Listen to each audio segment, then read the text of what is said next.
All right, let's try this again. Everybody there? Probably lost everybody.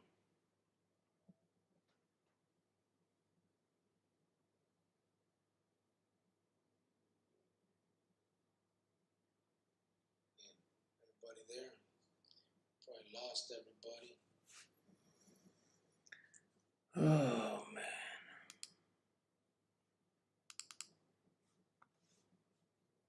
I should have just went in the other way. I'm gonna put this music on.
All right, enough of that shit.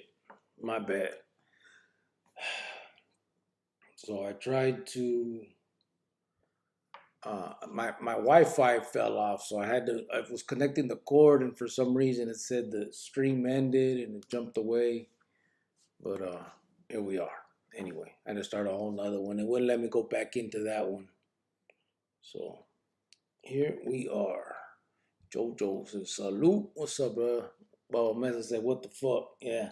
We lost all them other all those other comments too, my baddie. Shele, hola fam.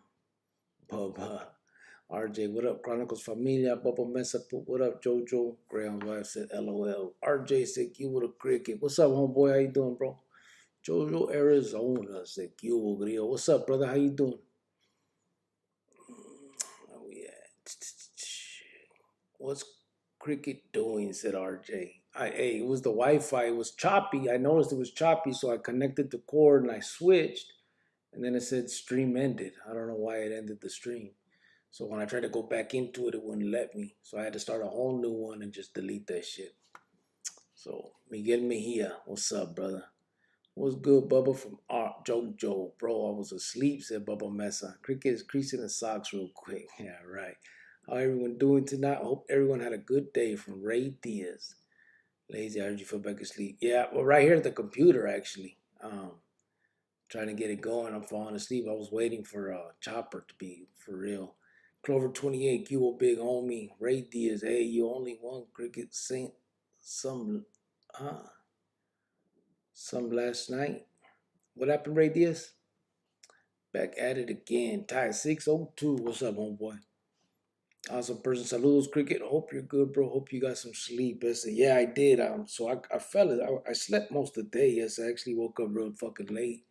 I had talked to Chopper, and he wanted to come on. He said, but he said he wanted to start real late because he was out. So once he said that, I was like, well, about what time? He's like 8, 9 o'clock, which means 9, 10 o'clock my time. So I'm like, orale pues, I'll wait 8, 9 o'clock, which is 7, 8 o'clock my time, which was cool, right? So I waited, and then finally, I fell asleep, crashed most of the day. I was asleep, got up, was like, fuck, man, it's running late. Let me see where he's at. I hit him up, and sure enough, he was out at some restaurant. I'm not sure exactly the time it was. So when I get at him, he's like, yeah, let's just go on real late. I'm going to be up most of the night, he said. And I said, okay. He goes, so let's go late. I said, all right, bro, we'll do it late. Eh? So right now, he texts me and he says, let's go. He goes, send it. I'm ready. Like he wanted me to send him the link. He was ready. But I wasn't ready. I still hadn't started the shit, so I'm just like, okay, let me get shit situated. Um, I came over here, started hooking everything up, getting it ready. The homeboy Greyhound called me, and me and Greyhound are talking. So I'm waiting on to go, do anything here. Me and him talk. We get done, and I hit up Chop and like, "Orale, what's up?" No response. Like, damn. So I hit him again, nothing. So I said, "Hey, fool, I waited for you. We starting all late, brother. Where you at?" Nothing. So I won't wait for him again. I apologize. We're going so damn late on this jale, pero ya saben. Clover 28, you big on. What's up, brother? Oh, I already did that one. Where we at? David Pilar, what's your cricket? How you doing tonight? I've been missing your live twice, but I'm back tonight, David Pilar. All right, homeboy, ya sabes. I'm glad you're here, bro. Aquí kicking back. I know it got late, but hey, here we are now. Whatever happened to Trigger from 745 Wildcat? Trigger, I don't know, bro. I really don't. I don't know what happened. I know he finished doing his time. He got released, and I haven't heard anything about him or from him or any of that. So I'm assuming he's just doing good, eh? I mean, if no news is good news. He's not locked back up, nothing like that. So, um, you know, he must be doing good, and I'm happy for him if that's the case. But I don't have any inside information or nothing like that. I really don't know. Chopper bullshitted us again, said Bubba Mesa. Man, it looks that way, bro. Cricket only won last night when I blocked that porn site.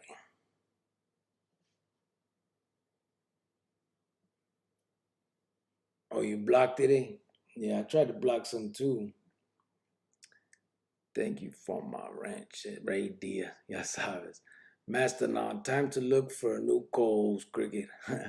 Nah, it's cool. To be honest, like I told you guys before, I wanted to switch things up anyway a little bit, and not saying that he's not gonna be on. Obviously, Chop is he's gonna do his thing.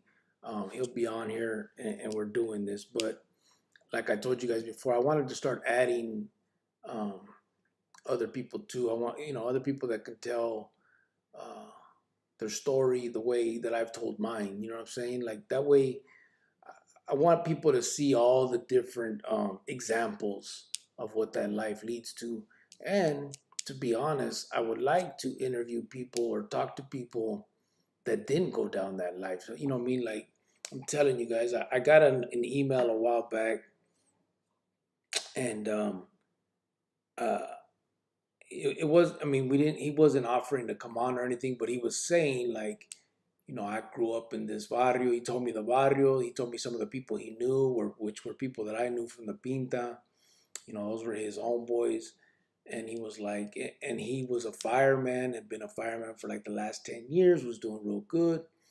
And the point was that even growing up in them barrios and living, the similar lifestyle, homeboy still made it out and was able to become a fireman and do something with his life. You know what I mean? So I would even like to interview people like that, that grew up that way but went the other route. That way, these kids can also see that it's not always all about, you don't have to be bad and then change later. You know what I'm saying? You don't have to do all this shit, then change, and then, you can bypass all this bullshit, which is the ideal situation. Be able to just live your life normal and make it. And see, more those are your homeboys. And you don't know, like, um, if you're to make something of yourself, then I think you'd feel firme to come back to your barrio and help out those homeboys that didn't make it out. They may not be doing negative shit anymore, but their whole life may have been with that, and now they're just there. Everyone has those homies that are, not really, progressing in life, but they're there. You know what I'm saying? They're also not doing negative shit. It's not, they're not criminals. It's just living, you know what I'm saying? Just there, and the homeboys. And so I think it'd feel good as a person that made it out of all that shit to be able to give back later, to your barrios and to the hoods and to the community in general, not even just yours. Um, that's just another example of what I would like to get in your later on, just the interviews that I think would be good. I ain't no professional interviewer or none of that, nothing like that, but I can ask questions and people can talk, you know what I'm saying? And it's just, like I said, getting the point across to these kids that, um, you know, you don't have to take that road, the road that we took it. In fact, that's what this is all about. Learn from our mistakes and then take these vatos example. You know what I'm saying? These vatos that have done it, that are the firemen that work for the city, that have good jobs, that became bankers, that became lawyers, that whatever they made it out to be on that end of things. I think is a good example for these morros to see too. It's not just um, people from the hood, from the barrio that look like you and act like you and grew up like you also can make something of themselves. You know what I'm saying? It's not unheard of. So, you know, these kids don't have to think that, it's some huge endeavor to get to that. A lot of people become something more than what we did. You know what I'm saying? And all it is about wanting it, wanting to be that good person, or whatever it is. Like, when we're kids, everybody, what do you want to be when you grow up? They say, fireman, policeman, lawyer, whatever the things are. No kid says, I want to go to prison and do all this bad stuff. You know what I mean? At least not at the ages of, kids. You know what I'm saying? I know once we hit 12, 13, 11, 12, 13, our aspirations change a little bit to that negative shit. But for the most part, I think that, I mean, we all want to do good shit when we're kids. And I just wish that we could have kept that, that line of thought. And maybe we can keep these ones on the, on the, on the track, what I mean, that we would like to have been on, what I mean? But anyway, where are we at? Chopper probably tired and shit. Said Joe AZ. Yeah, I guess he must have fell asleep, bro. Honestly, because he did tell me he was gonna stay up all night. But I've called him a couple times and no answer, so he probably crashed. I'll probably get a text in the morning saying, "Sorry, bro, I fell out," which is cool. I mean, I get it. Chopper flakes on you too much. LOL, Bobby B, time to step up. Chopper got you tonight. Yeah, it's okay, Greyhound doing a good job filling in. Yeah, he is. Jojo, hey Ray D, I put in a good word for you. You owe me one. Said Bobby B. Oh, the thing he's talking about for the channel. Hit the like button. Right on. Thank you, Mr. Westbrook. Uvo, what's up, homeboy? How you doing, Mr. West? Uh, got that Arizona flag. Thank you, Bobby B. How are you? Said Ray Diaz. Ray D. Bobby B. Put the thumbs up. Somebody blocks Greyhound White. Nah, what? Oh, they didn't. Oh, whoa.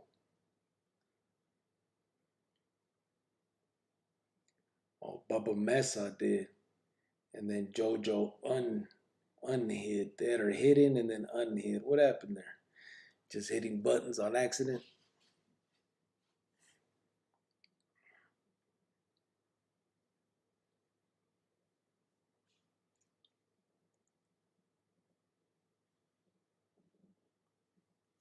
Yeah, we got it fixed.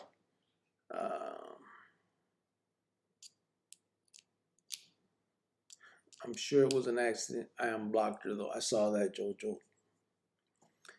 Man, what happened? Just my luck. The first time I was the first one, it gets Nick, said Damien De Leon. But I read it, fool. We were there. We read it, and we got the proof. It's all good. I'm officially offended. Yeah, he hit it on accident. So JoJo, yeah, it was Bubba Mess. I think probably just sometimes I'm telling you, I do it too, and then I gotta hit it real fast to undo it. I think just that little thing, that white bubbles pops up and just hit that shit is crazy. But yeah, so that's kind of the plan that I got, and actually um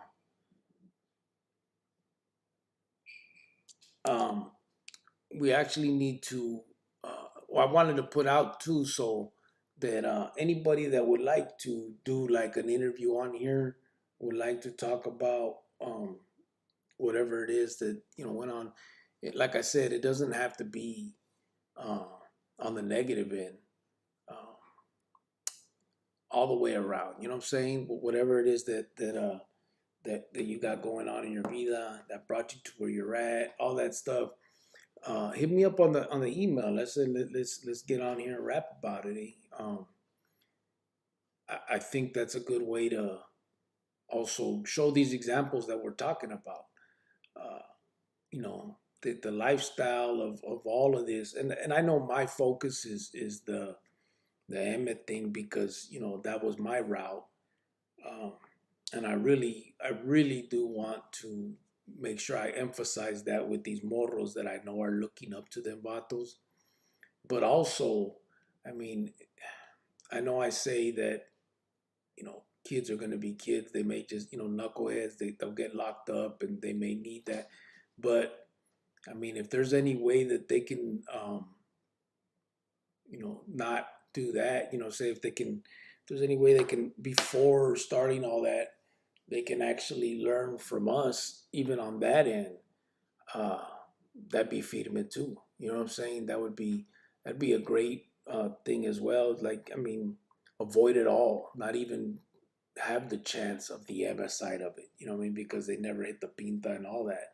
I mean, that would be great. I mean, and that's obviously the real ideal situation.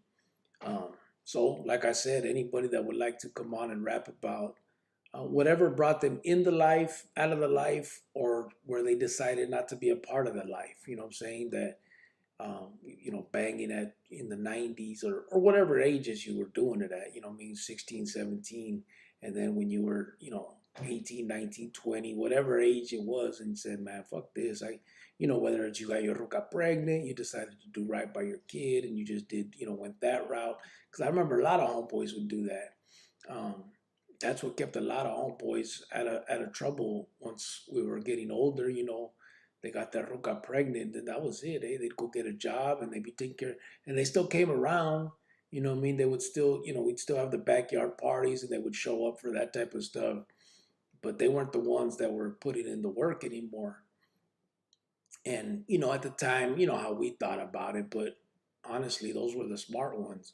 So if that was you, what I mean, come on, rap, let us know. Just so we can get some of these other examples out there, and people can.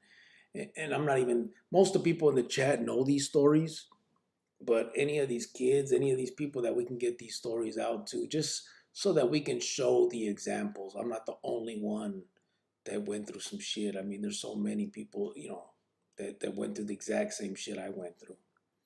So,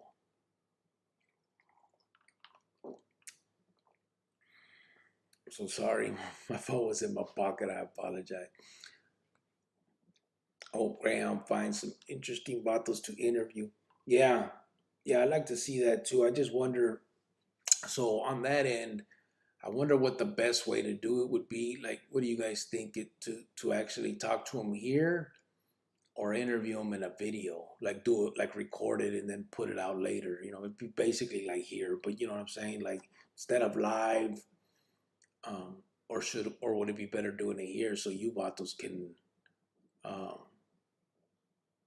can have me ask questions too. I'm not sure. I wouldn't want to spook dude neither, you know what I mean? Be like, hey, we're on here with, there's 80 people watching and they like to ask some questions too. Um, or I could just record it on my own, make a video, and then put it out so people can hear, their story. Uh, I guess I have to figure that out, but yeah. Bobby B. One kid did Greyhound, right? He wanted to be the first kid on his block with a confirmed kill for the M and go to prison forever, right? I mean, according to him, you know. Yeah, yeah.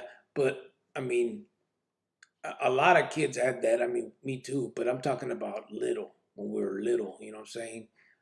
Yeah, once we were 11, 12, 13, and up, I mean, we're still considered kids, I know, but that's not what I'm talking. I'm talking about when we were like 6 years old and someone said, "Hey, what do you want to be when you grow up?" Most kids wouldn't say no bullshit like that. They would, say, I want to be a doctor, I want to be a lawyer, I want to be, whatever, like my dumb veterinarian. You know what I mean? There's so many. There's no, you don't find a lot that, and I don't even think Greyhound, not at that age. I mean, yeah, once he was hitting those higher numbers, 10, 11, 12, 13, maybe something like that. I still think it'd be crazy at 10, but maybe, you know what I'm saying? It didn't, I wasn't that, I wasn't on me till about 12, 13, where I started thinking actively about that. I told you guys already the story of what I dress up in my brother's shit, but yeah. Javier Hernandez, you're on the road to doing great things. Cricket got your back. Al cien. Gracias, homeboy. Appreciate that. Not a good thing to aspire to, huh? Said Bobby B.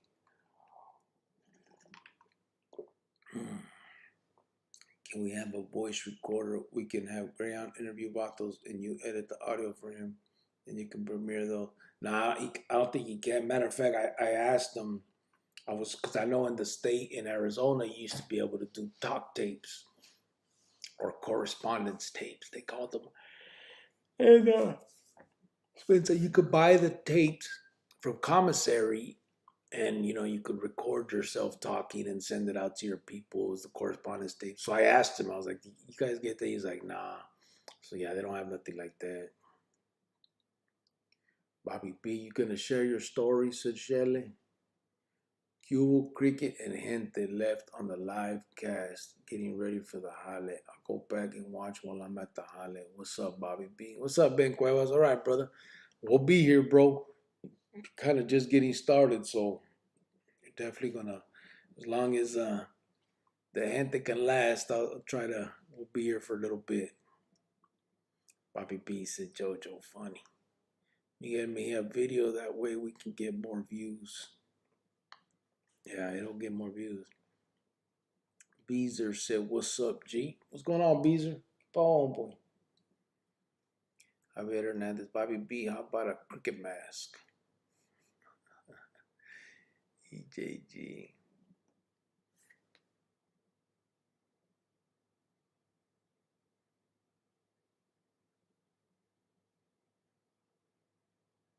How come I missed all that? Where are all those at over here?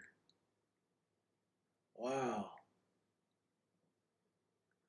That's crazy. Okay, so I'm watching right here on my computer. I don't see none of these right here anywhere.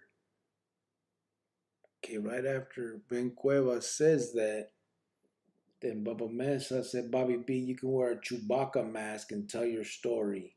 Damn, bro, we all went through it. Jojo says, "Or a unicorn mask, Bobby, that'd be cool." Then Michael Reyes says, "What's up, Cricket? I try to check in as much as possible, man. It's good that the youngsters are hearing that lifestyle is no hope, no good hope to God they listen. Oh, hope to God they listen." Simon, right on, Michael. That's great. None of those are over here, Holmes. It's so weird, eh? All right, that's where it starts. Now, after that, no. Yeah, then, oh, yeah, Unicorn Mash, JoJo for Bobby B, says Bubba Mesa. Okay, that one's here. Then Ben again, that explains me almost to a T. Once I had my son in 94, it was easy to walk away from the barrio. My son was more important than anyone else, and I wanted to be there for him. Yeah, Ben, I'm telling you, I remember a lot of homeboys that did that. Um, yeah, that's what I'm saying. I mean, those are the stories también that can go out there and these kids can hear, and you know what I mean, that because a lot of them are doing that and they just do their thing and leave the kids or whatever. You know what I mean? And it's a crazy world, man. And Not everybody thinks the way you do. You did, you know what I mean? So those are the kind of things that need to be put out there también. Bobby B said JoJo funny. Okay. I might start looking at both of these things. Video, that way we can get more views. See, then that came back down there. Huh. It's so crazy. Get local. What's up, G from Beezer? Beezer, what's up, brother? Bobby B, how about a cricket match? Said Javier. See, then now that came in. Just jumping in and out. Just want to say what's up. What's up, EJG? What you doing? Working, brother? Ben C. Hewlett, bro, from Hewlett, brother, from Bobby B. Valerie Al. Hi, everyone. Not staying on long. Watching from East Los. Maybe do some female associates videos in the near future.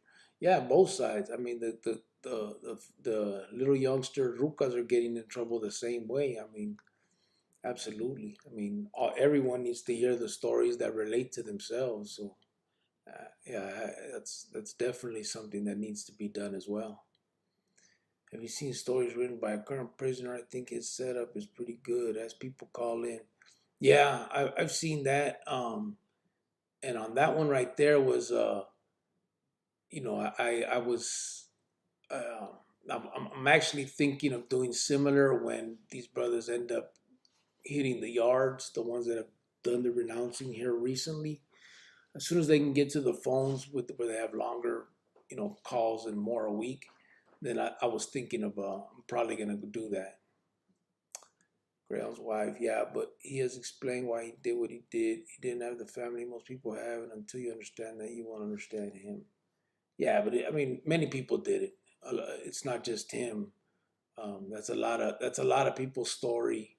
Um, uh, my story is similar. I didn't have the family most people have. I mean, everybody has that same scenario, and that's what a lot of these kids have and need to hear too. That even though that happened, it gets to the point like now where you decide you're done with it all, and maybe if they can see that all the heartache in between and where it's led them to now, um, it's like all for nothing because now he's done with it. He wishes that he didn't have none of that shit going on. He wishes he was on the street. He wishes he was with his daughter and his son.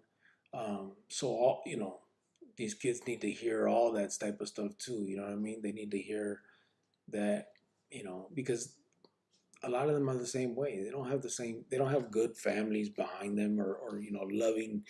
Some of them got dope fiend nefitas and jefes, and there's a you know there's a lot of different scenarios out there that people go through. Um, but in the end, a lot of our stories are real similar. Hit the likes at Ty602. Gracias. Geronimo, what's up, my boy? Buenas tardes, Chronicle family. Chroniclers, he said. Feliz Navidad, gente. Hit the like button, por favor. Gracias, brother. Baba Mesa, Miss Grant, I agree with you. Carlos, what was it? Carlos Zamora put, hello, Chronicle family. Cricket, all is well. Hope it is for you and your family. Blessings, everyone. Have a good night. Con todo respeto, Cricket, you're out of uniform. Yeah, I know.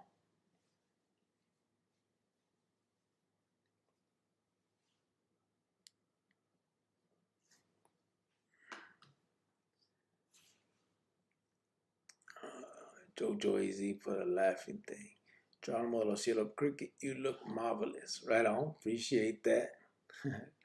Michael's Auto Repair, sending mines from San Diego, bro. Appreciate that, brother. Ya sabes. Thank you, homeboy.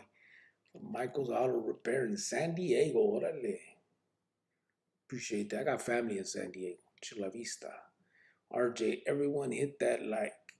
Beezer, aquí, brother, ya sabes. Yeah, I hear you, bro. Same right here, just hanging out. Today was my day off. Yesterday was technically my day off too. Matthew Edwards, just subscribe. Thank you, homeboy. But yeah, I'm trying to get. It sucks, man. I gotta flip my sleeping pattern because tomorrow I go in at 3 in the afternoon. So it's but I'm glad I won't be doing them overnights no more. So aquí estamos. Michael Reyes. I hit juvenile at 8 years old. Cricket, man. I wish I could go back in time and change things, but it took many years to change. Thank God. Yeah, that's what I'm saying, though. I mean, we've already been there, done that, went through it all. Hopefully, maybe our story can help these kids, so that they can bypass all that bullshit. Not all. I mean, we're all pretty fucking realistic about it. You know what I'm saying? And I guess I do that because I don't want people thinking that I think that I can save the world. That's not at all what it is. But I do think that a lot of these kids can benefit from our stories. You know what I mean? Mine, yours, everybody's. When they hear that shit, like, damn, you were locked up at 8, you know what I mean? And these are 14-year-old kids that are locked up probably for their first time, some of them. And then you could tell them, yeah, man, and then I did this and I went through that and I lost this and I lost that. And there's so many things that can be, you can tell them, and all of it is all bad. You know what I mean? All of it is loss and heartache. You know what I mean? None of us gained anything from the pinta. Um, and maybe it'll change their minds, eh? That's what we're looking at. Everyone hit that like from RJ Gessie. I was thinking about Chopper today, and you know what? He looks like every evil genius in every superhero movie of the '70s, said Bobby B. And loco. Shit, I gotta check that out. That's Real Familia, said Ty 602. Anthony Johnson in the house. Órale, gente. OG Coyote Bread checking in. Let me blast that like button real quick. Thank you, homeboy. I appreciate that. He said OG Coyote Bread. Guess see.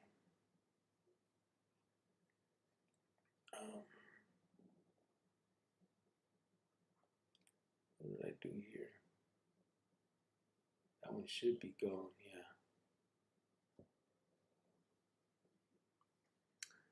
RJ, we can have Greyhound's wife tell her story too, what it's like from a woman's perspective.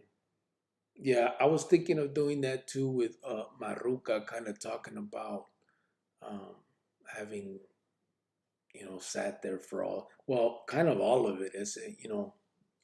She was a square, so it's a little different, and I hooked up with her and all that, but then I left her basically out there pregnant. She had my son, so then she had to raise my son, and then she had the pegada on her, so she had that where the feds were actually moving her from hotel to hotel for a couple years, eh? Um, so she had to deal with that.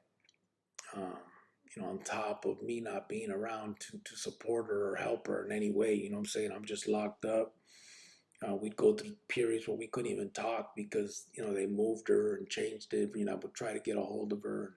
Then when I finally would, she'd be like, I told these fuckers, they said they were going to send you the number. And we went through drama, the first few years. And then, you know, after the initial stuff with that, then it was just about sitting there, basically waiting for me to get out with my son.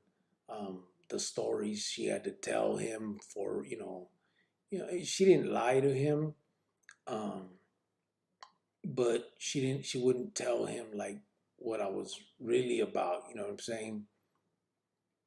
She had no idea that. I mean, he had no idea about the Lismo stuff and Muertes and all that. You know what I mean? He knew I was in the Pinta. She would bring him to visit me and stuff. So, I mean, he saw all that, but she just felt it was my place to tell him, all of that stuff. But, you know, she was a single mom raising him. It was always them two, what I mean, basically. And that was one of the things, too, that was a trip when I got out. Um, it had always been just them two, you know what I mean? Him and his mom. And she spoiled the shit out of him, obviously. So, like I told you guys that story, when I made him do dishes one time when I got out, we were sitting there and we had ate. I said, "Hey, do the dishes," and she started crying. And she didn't get mad. She didn't say nothing to me about having him do it. But then I look at her and she's over there crying. I'm like, "What's wrong with you, eh?" And and she's crying about she was crying. She was crying because I made him do dishes. Eh? I'm like, what the fuck? What you tripping on? She's like, he's never done dishes before. And I'm like, man, that's what you crying about for real? Like, this motherfucker, I think at the time, he's 13 now, right? So I got out the month he turned 13. And I'm like, man, come on, cut it out. Like, this is I know you're not crying about this shit. And it was a trip, eh? But, uh, but yeah, it was. I know it was tough on her and then all that trying to figure it out as she went. Because again, I left her out there. She was 19 and pregnant, bro, and on top of that, she got first before the thing. She had the feds on her ass, right? Because remember, I told you guys she got charged. So she gets locked up. She's on home arrest. She's dealing with the federal case. And then after the fact, once everything happened, now she's dealing with people want to whack her. Vatos coming to her house and her Evita telling her like, "Hey, they came."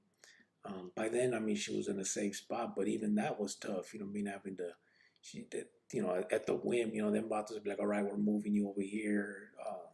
It was just, it was a trip. Eh? It was at the beginning was a real bad. Then the rest was, basically just like every other ruca story that is there with their kids dad torcido.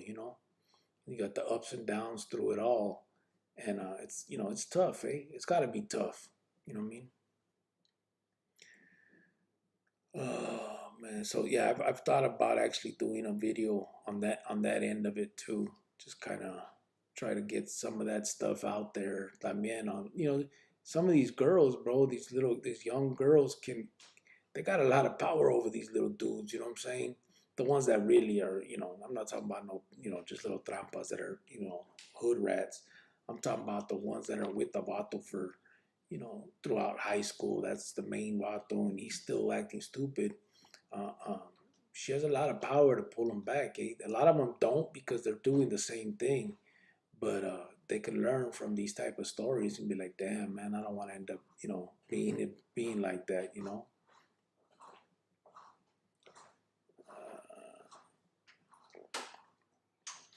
Damn, what the hell happened right here? Oh, here we are.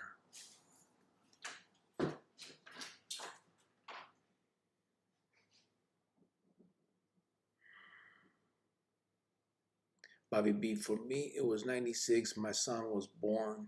Great fucking day, said Bobby B. Kissy. You had already got out by then, huh, bro? Jojo Arizona Greyhound's wife should go on Convicted Hearts channel. I haven't seen that, bro. Convicted Hearts. JG, nah, bro. I'm a first shifter, homie. Was just looking up a new radio screen for my car, so I came in late. Now it's crash out time. Yeah, I know. I'm on late tonight, bro. Do your thing, homeboy. Buenas noches. Have a good one. Johnny John, big and low from the east side of Phoenix. What's up, bro?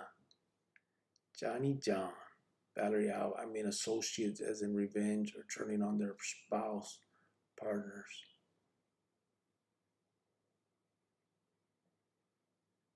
Huh. Turning on their spouse or partner. Oh, associate. Like the rucas are with vatos where, well, I don't get it. As in revenge or turning on their spouse, partners. So rucas whose vatos the clique got turned on. That's what you're talking about? They can give that story about it. Manny A. Cricket if you can.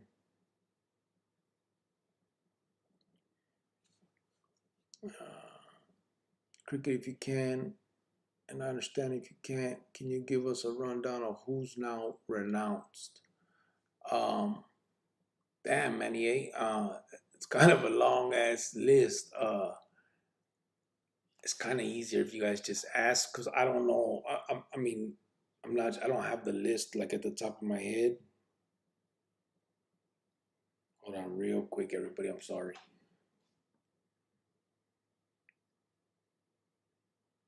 Okay. Um, yeah, I'm not sure. We'd have to go through that many, to be honest with you. I mean, I don't have no problem doing it. I'm just trying to figure out like all the names. I mean, are you talking about here recently or throughout or how? I mean, that's a tough one, bro. Johnny Chinga's message retracted. Teach the kids a trade, said Johnny John. Yeah, absolutely. Um, that's one of the things. So I actually had a conversation with somebody who is who is into this. You know what we got going on, and one of his advice is to um, exactly that. Have a section or a part where we do like some type of trade stuff. So one of the things the way I envision it or that I picture it is a building where we have a section kind of like the Boys and Girls Club. So you have things where they can, entertain themselves with, right? Basketball court, stuff like that. Then you have a section where um, you have uh, what was this? Like a trade, like trade stuff, right? So you have different rooms, kind of, and in one it would be you got a brick lane. You know what I'm saying? So basically, they're like building and then take it down and then rebuild walls and part like different stuff like that. And the way that that's done, I have no idea how it's done. I've never done it, so I'm just speaking on how I'm envisioning it, but I have no idea what the fuck it would look like. You know what I'm saying? I'm sure there's different ways to do it. So that side of it. On electrical, pulling wire, I would just thought of maybe like the scaffolding part of the houses, like just wood, you know what I mean, with the holes and you're pulling the wire and how to land it into your electrical box. Stuff like that, maybe you can get panels where you actually show the wires coming from switches and you actually do it like you make it because I've seen that um, when I went to some classes out here. I got out. I think I told you guys like I went to school for diesel mechanic, right? So there's a panel where they have a switch with the line, and it goes to the bulb, and you can turn it on and off. But you do it yourself on there, so you know how that stuff works. Just a bunch of different stuff like that is how I'm envisioning something like this: a building with all this stuff that the kids can be a part of. And then in the meantime, we're there also talking to them about what it is we see. We're not dumb. We're gonna see the kid that comes in dressed up like a little pandillero. Those are the ones that we can go talk to and figure out. And then of course going into these juvenile halls and all that other stuff. So uh, it'd be all right. Different stuff we could do. Uh, May we all get what we want this year for Christmas and not what we deserve, said Bobby B. Órale. Jojo, I seen that channel. I'm good, lol. RJ, my story is more than just my relationship with Graham. I grew up on the mix out here, but I get what you're saying. Where are we at? Bobby B, 54 people in the chat, only 31 likes. Come on, man. Let's hit the like real quick. Gracias. Arizona Diablo, hitting the pillow, carnal, browsing YouTube, seeing your live. Had to drop my respects to you and the ones in the chat. Everybody say, stay safe. All right, brother. Yeah, we started late tonight, bro. I get it. It's all feed me, do your thing, brother. Ya sabes. Blame it on Chopper. Puro pedo. But check out. Spencer Sheesh Jen Magana is real nice though, said Jojo. Thai 602, check out Arizona Diablos channel, fire. Yeah, I checked it out the other day. I remembered, and I actually subscribed and sent him a comment, bro, of it. And I was checking out it was pretty feeding, bro. All the different little parts of the barrio, of all the, of Phoenix. It was a trip. Shelley, I would like to hear Ground's wife and Cricket's wife tell their story. Yeah, for those that are just coming in, that's what someone had mentioned that um, I should have girls or like the girls on here too, like that can tell their stories for the younger kids. I'm not sure if I understood it. Um, I'm waiting. She's I think she's gonna fix it. Valerie was the one who mentioned it, so she's kind of fixing. But someone else mentioned the fact that Greyhound's wife could tell the story with them. or her story with them, and then I thought of what you and what my wife and I, what me and uh, my girl had talked about was doing a video, kind of like she ain't really with it. She doesn't really want to be on camera and all that stuff. But I thought it'd be a good idea to do an actual video where kind of explained her, what she had to go through with the vato in the pinta, kind of. You know what I mean? I mean, she had a lot of extra shit going on because of the feds and the pegada and all that. But just in general, I think it'd be a good one too to just put down like what a woman goes through. And I guess it doesn't even matter. It's not even pinta. It's single mother type shit. But if it's single mother with the father still in the picture but locked up, so it's like there's a little different dynamic there. Because I was always in my son's life. I would call, and what was crazy was, I think I told you guys before, she would make it a point to um, make me part of the decision making. So I would call and he'd be like, "Dad, can I go to my friends and stay the night tonight?" And I'd be like, "Yeah, go ahead." Me going like, I already know she's cool with it. She's really the one making the call, but she would allow me to, do that, so my son would feel that, what I mean, that we were both the decision makers in the home, whether I was there or not. So just shit like that could be we could talk about. It was a trip. So kind of what we're talking about here, and then now we're just on comments a little bit. But I'm saying that because I think I'm getting back to Valerie, and she's gonna explain uh, what she meant a little more. Spencer, she's Jim. Oh, I already been there.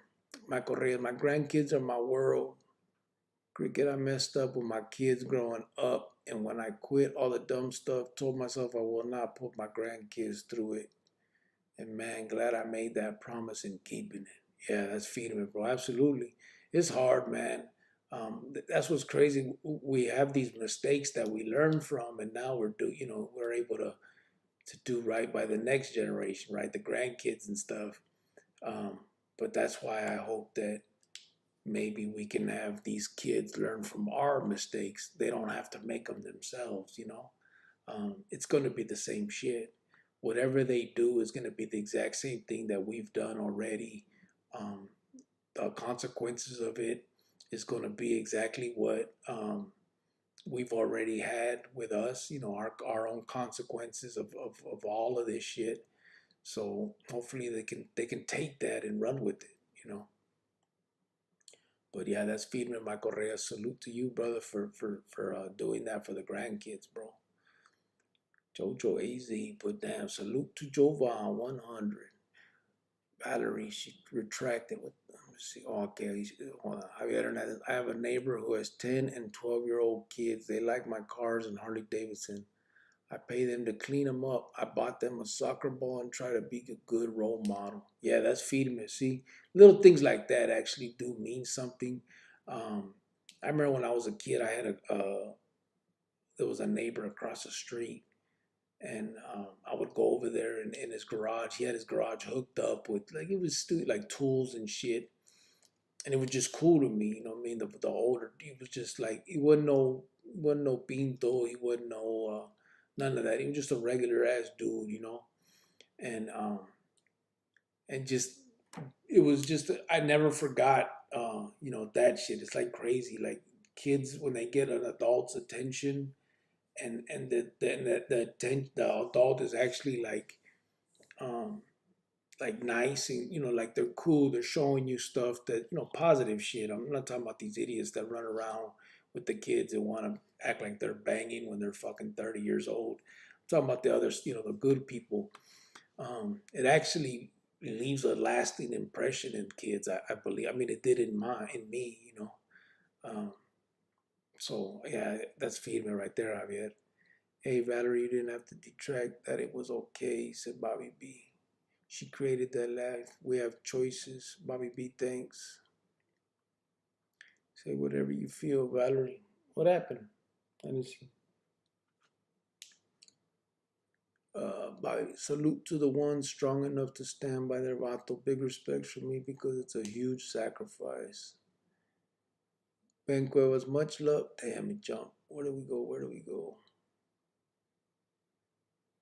Ben Cuevas, much love and respect to your lady too for holding her mud and going through the hell you went through and staying with you. It takes a special person to stay the course like she did. Time for you. Yeah, like a snitch turning on their spouse, said Valerie. Oh, oh, that's what you're talking about. Like so a ruca that would go, a ruca that told on her dude, or dude that told on the ruca. So your first thing was you're saying we should have a ruca. What was the first name?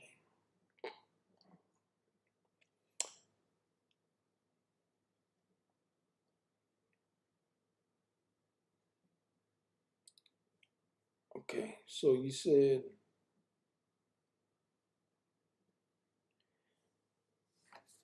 so maybe do some female associates videos in the near future. And now you're okay, female associates, and then you said associates like they told on their dude or something.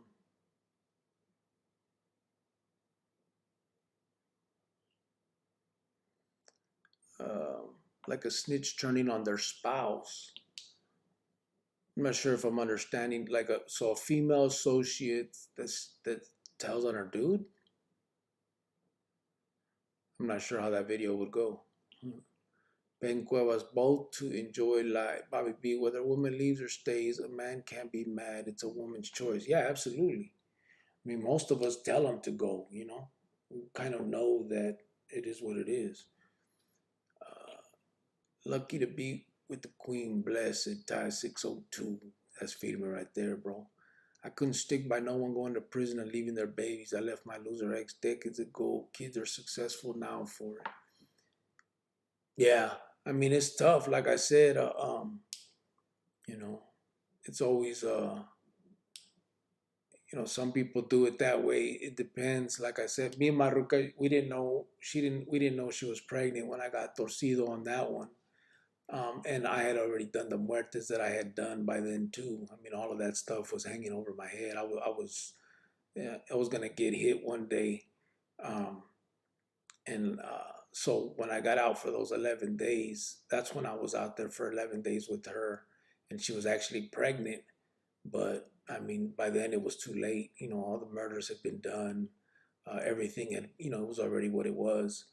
But I'm not gonna sit here and pretend, like I was some good dude. I was still up to my bullshit. Jojo, the Cricket Foundation. Valerie, that doesn't make you a bad person. I mean, that's totally understandable. Exactly. They made their choice, so accept consequences. Yeah, I mean, that's all part of the consequences. It absolutely is. What's up, Bobby B? Heard you seen Mundo today. There's my girl. I don't really have a story. I had the best upbringing with loving parents. I never knew about breaking the law till I met Cricket. That's when I got in trouble. I never remarried or had other kids. Me and his son waited for him 13 years. Kids don't know what's best for them. Yeah, they don't. That's what this is about. Trying to, let them know what we're, you know, what some of that stuff that they're doing can lead to. Because I mean, they're already out there doing that. That's the problem. A lot of these kids are already on that road. They're looking up to people like who a lot of us on the chat in here used to be, and but we can be the ones to tell them like, there's no reason to want to be like us. We're the losers of it all. You know what I mean? Like, in the Pinta, you can say even like the Cardales, they're the head of the losers, basically. You know what I mean? It's ridiculous that life, and, and, and I know it sounds like, crazy, self-deprecating and disrespectful, but in the end, it's true, bro. We're the ones that lost at the game, and there's no winning that game anyway. We're just, um, the only way to win is not to play that game. And here we are, trying our best now on the other side of it to get out of it, to make a life. And hopefully we can stop these other, some of these people that are in this on the road to that from making those decisions.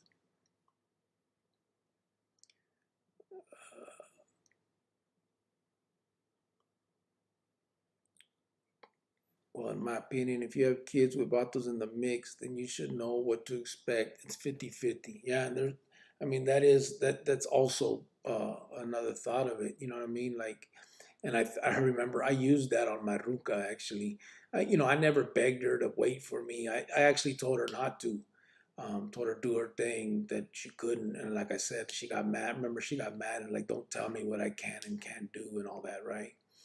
And I remember telling her, you know, you met me in the county jail.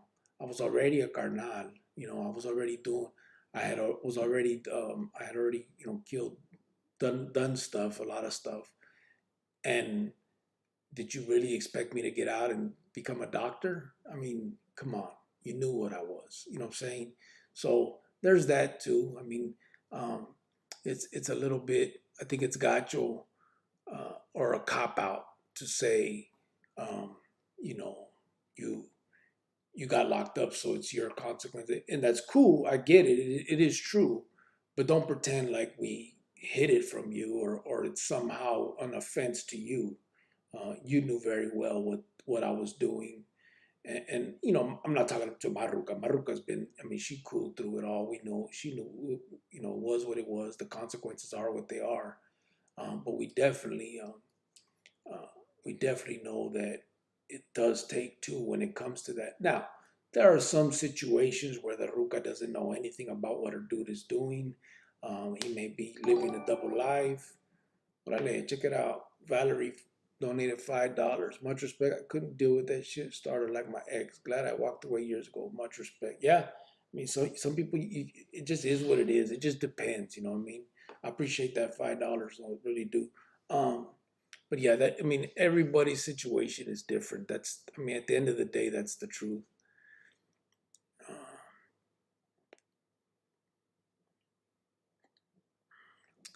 Javier said, I always told my late wife to never tell my kids the things that I was into and what I did or that I was in jail. She passed and my kids went to her parents' home. They grew up in the barrio, found out. Yeah. South Tadeo went to AWC. There's a bunch of sheets of 4x8 plywood with different wiring configurations, three-way, four-way toggle switches, doorbells, sub panels. It's how I learned pigtails, etc. Yeah, that's what I'm saying. Like all that stuff is you can have it in a building. I mean, they're easy ways to teach um, people, but namely kids, things. And to be honest, that type of shit makes them feel good about themselves. Learning that because it did it for me, bro. That's the only reason I'm saying it. Like, it actually made me feel like I was accomplishing shit when I was doing that. And I don't know how that sounds to someone that went to school and learned all this shit. It feels great about themselves. That's cool. But to someone that didn't have shit, that went to the pinta, that did all that stuff, when I was able to learn that, it actually gave me a sense of like, damn, man, that's cool. I know how to do this shit. You know what I mean? And that's after all the bullshit. If it made me feel like I was doing something in the real world. You know what I mean? It was nice. I think most women need to be a great parent if the man can't at the moment. My son never needed or wanted anything, and Cricket is and was an amazing father from the beginning. Orale. Thank you, baby. Jojo, I never expected a hyena to hold me down when locked up, but one did for a few years. I'll always appreciate that. Kissy. Javier Hernandez, your wife gives you props, Cricket. That is cool. She must be a strong woman and not a chola. Yeah, she ain't no chola, that's for sure. Bobby B, yeah, Frank. Thought I saw Mundo today. Nope. Just Barney Fife from the Andy Griffith show on the TV. His fool. Frank Olivas. Thought I seen Cricket today, but it was just Ham from the Sandlot on TV. Orale. Bobby B, LOL. Johnny John, orale, that's a solid vision. Yeah, hopefully, we're going to try. Bobby B, Javier, she gives Cricket props too. Joanna's always clowning Cricket. Yeah, she does, eh? Not putting no one down, but I would never be a chola or in a gang. It makes me laugh just thinking of that. And our son laughs too.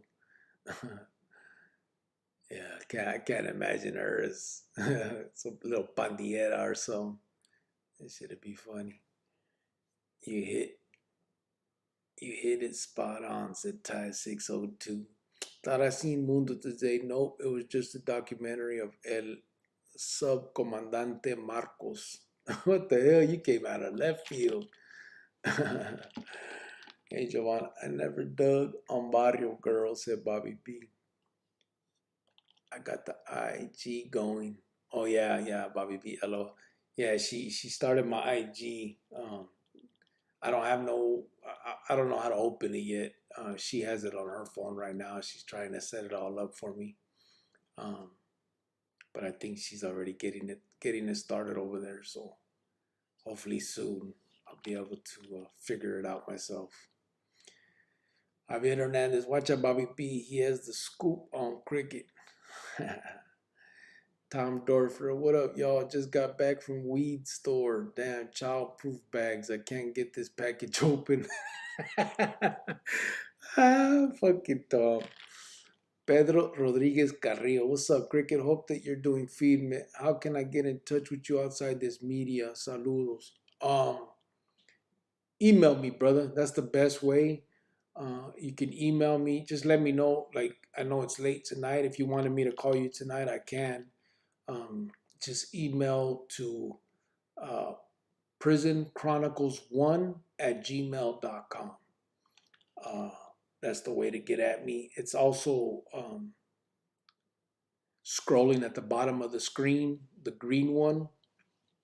It'll get to it, but it's prisonchronicles1@gmail.com, and send me a phone number, or if you're just trying to write me something, or I don't know what you want to get at, what you want to get in touch about, you can put it in the email, and I'll respond to you through the email or whatever. Like I said, I'm not adverse to calling, so I don't hide my number or nothing when it comes to that. So just uh, let me know. It's prisonchronicles1@gmail.com. It's right there at the bottom of the screen right now as I'm saying that.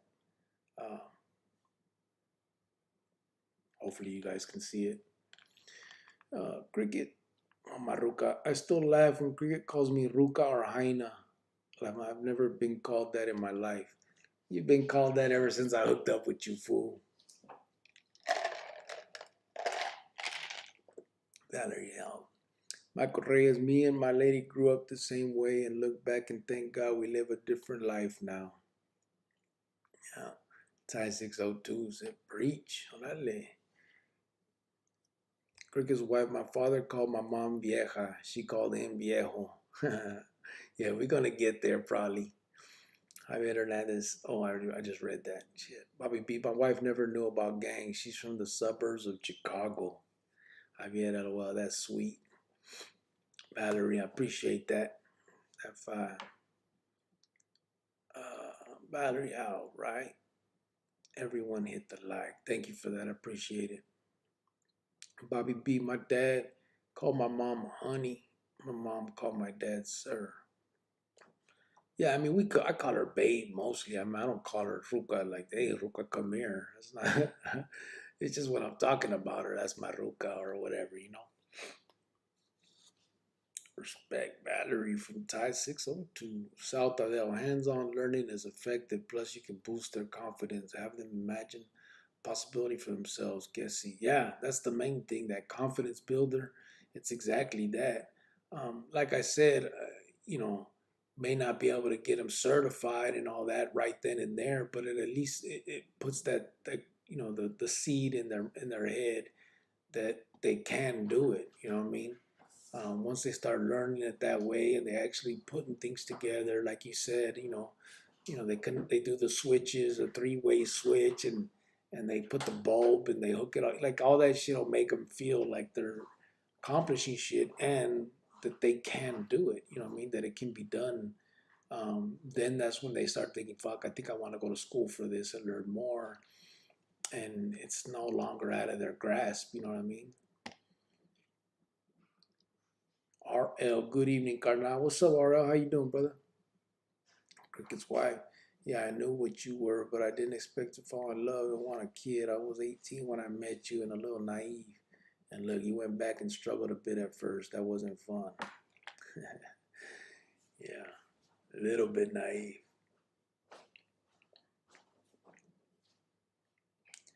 Javier Hernandez, I don't care what my lady calls me as long as she don't call me late for dinner. Hello, hello. Javier, Javier, Javier laughed my ass off. Michael Reyes, when I got out, started sweeping the floors of a cabinet company. Now, 20 years later, doing custom cabinets and love the trade. Love to see my work in $100,000 houses. God is good. Yeah, that's feeding me, bro, for real. Um, so one of the pintas I was in had an actual wood shop, and I learned a lot of that stuff too. You know, I'm not great at it, but I learned a lot of those maquinas and how to do it. And we do the same thing that we were making like desks for wardens and shit like that, right? And captains and majors, you know, all that those desks. So we would make them, and then you make them with cabinets on them, and you put glass overlays, and man, we used to do all that. And it was feeding me, Holmes. It was a trip to do it. Um, they had everything in that thing. I mean, big machine, the big ass planers, and I mean everything you could think of that you need. They had it, bro. It was a cool little shop. They didn't teach you like any kind of certified. You didn't get certified or nothing. It was just all hands on right there, but it was cool. South Tadeo doing some Christmas decorations, getting yelled at for hanging out. Told her to file a grievance. I gotta go though. Much love. I ain't trying to get a calentada. Órale, on boy. Do your thing, brother. Ya sabes. You know, fool. Frank Olivas, what you know about Popeye from Harpies? You know who put him on the lista? No, I just know. I mean, I just know the regular old stuff, bro. Um, I do know that it was bullshit. You know, I mean, it was all over territory. Um, it was, I don't know, that shit's crazy to me. Uh, but I don't know anything more than the normal individual, bro. Pedro Rodriguez Carrillos, firme will do, saludos. All right, homeboy, ya sabes. Yeah, just get at me, brother. I got you. What the hell? There it is. Tom Dorfer, I think being a head of a prison gang is equivalent to being the smartest kid in school with Down syndrome. Bobby P. Tom, very funny. Good night. Big date tomorrow. Dancing with a gentleman. Orale. Do your thing. Have a good one. Have a good night, brother. Ray Diaz just donated $20 to the super chat. Appreciate that, brother. Thank you, Ray Diaz. Gracias. Tom, very funny. Good night. Big day. Oh, yeah, I got you already. San Ho. Cuba, homie. What's up, homeboy? How you doing, San Ho lifer? How you doing, brother? Cuba a ti. Ya sabes. Bobby B. Actually, it takes real smarts to lead an army. Most of the brothers who have been in charge have been very intelligent people with very high IQs. Yeah, it's just too bad they put it towards the negative, man, instead of the positive. Absolutely. Javier, on the real, when my lady calls me Javier, I know I messed up. Something when she calls me Javi, I know I'm still good. Jesse Calles. Mr. Cricket, were you guys ever involved with the green lighting on Sul 13 members that wouldn't participate in giving a share of the street drug profits?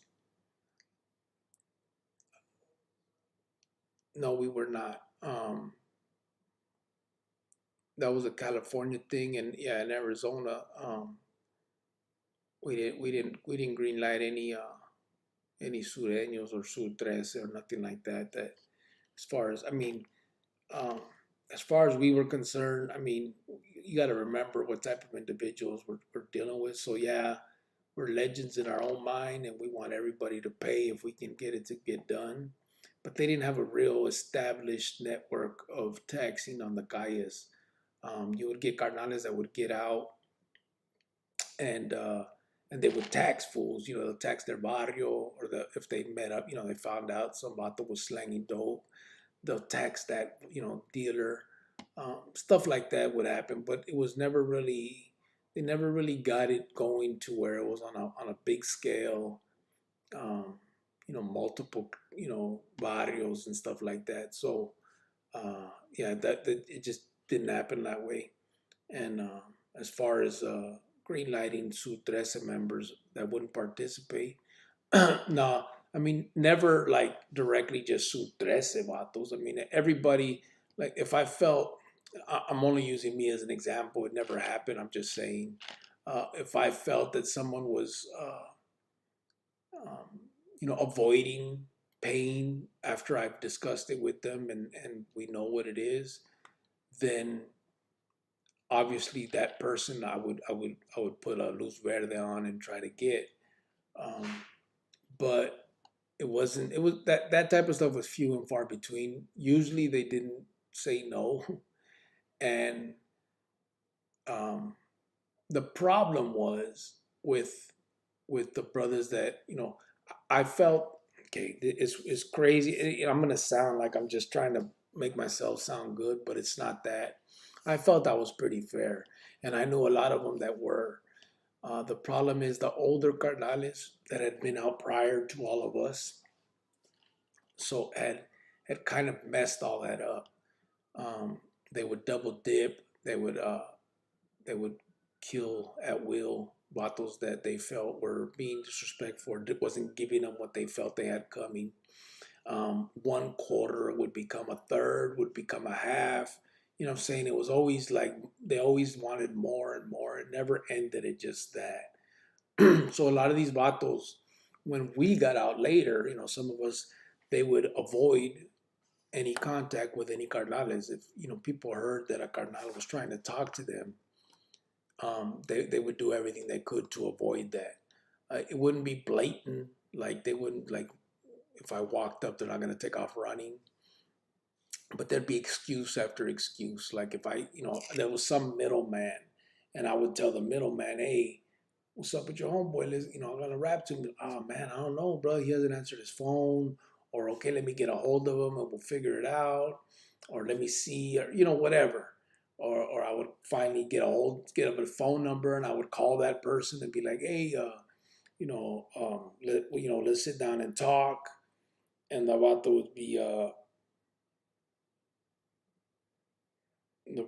be like, oh, okay, yeah, but I'm gonna take my kid to the doctor, and then when I get back, I gotta do this, and I'll call you and let you know, and then you wouldn't get the call. So there was stuff like that would happen that it would, until the point where you would finally, in my case, I was able to like get someone finally to sit down. Like I would catch them at a party, or I would find out they're somewhere, and I'd just show up, and then I could talk to them and be like, listen, bro, I'm not those dudes. You know what I'm saying? I know that a lot of that has made us look bad. Just understand that that's not me. That's not what I'm trying to do here with you. You know what I mean? And so, um, so that that's kind of how all that taxing stuff went. For us. Better have fun, girl. You do you. Guess he Ray Diaz put $20 just because. Órale, gracias. Marco Reyes, this little gringo owner of a shop gave me a chance in learning the cabinet trade. Showed him I wanted to learn, and he showed me about everything about cabinets. Good vato, thanks to him. That's feeding me, bro. Hell yeah. RJ Franco Olivas, I heard the big homies from Florencia put a hit because Popeye had 40,000 on his books. He's being too loud, plus they wanted his territory. Franco Olivas said, yeah, I heard the same thing, that he ran a big part of SoCal and they wanted all of it. Yeah, a lot of it was the territory stuff. That's what I heard too, is just territory, which is crazy. Bobby B, we were talking about the taxing the street shit back in the 80s, but couldn't get enough brothers on the calles to implement it. Yeah, that's another problem. I mean, no one could ever stay out long enough. It's crazy. Like now, what's a trip is all. If I found out someone got out or is out there, and you look them up, if I see that they've been out there more than like 5 or 6 months, I know they're probably on the lista already. You know what I mean? They've walked away. They're not with it no more. Um, no one lasts that long. It just doesn't. I mean, there's been a few that have in the past. Indio was one of those and all that. But since then, not really. Those feds, they get on your ass quick and they find whatever they can to get you torcido. Um, you guys, some of you guys may have watched or heard the thing that I put on Cyclone's parole, and that he went to a party. The placas followed, and while they sat out there, they seen him at the front yard of that party talking to another carnal, and that was it. Violation. You know what I mean? You're talking to another STG member or even a felon. You know, and that was the end of him. Back to the joint. So yeah, you don't look for whatever they got to get you back inside.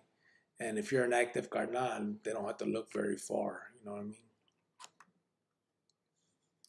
Michael Reyes, time to turn in cricket. Hope to catch you tomorrow. Have a good night. Keep up the good work. Thank you, homeboy. I appreciate that, brother. Yeah, you have a good night, homeboy. And that's feeding me, bro. You got your thing going on. Can't see. Yeah.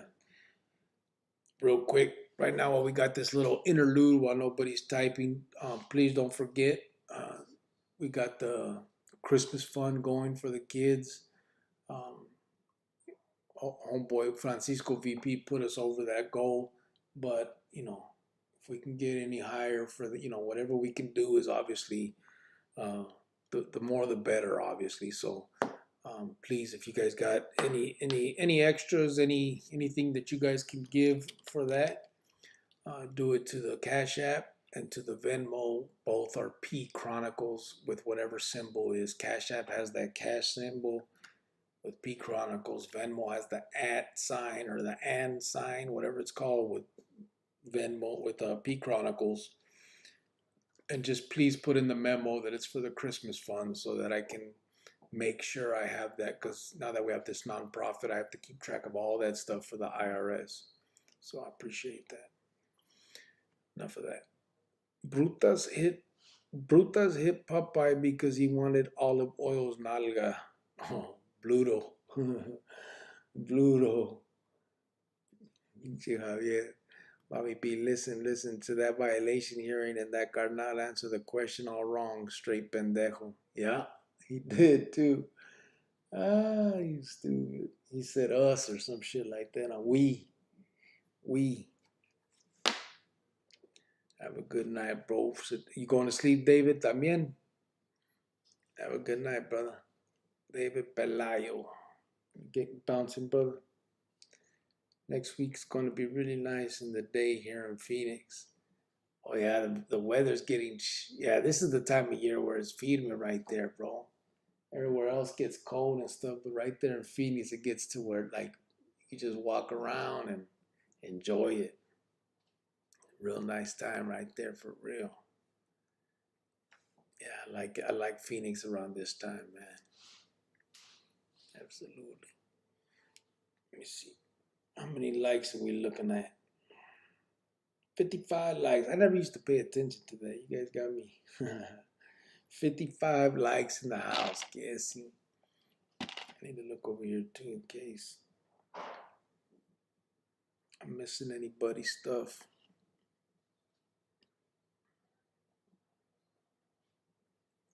G Thought said, haha, that's ironic when Florence has the biggest turf in Los, but it makes no difference to me. It's they business, lol. Yeah. Yeah, he was talking about the STG and they said they label us. Yeah, instead of yeah. He also said that too when he was saying they follow him around. He's like they're paranoid or something. They just sit there and follow us around no matter what we do. And like kept talking about it. Like instead of just saying him, he was saying it in general, like the carnales. And so basically admitting that he was parte. Fucking fool. Farmero tapping in. What's up, Farmero? How you doing, homeboy? You, and I don't think I've ever seen you here before, Farmero. How you doing, brother?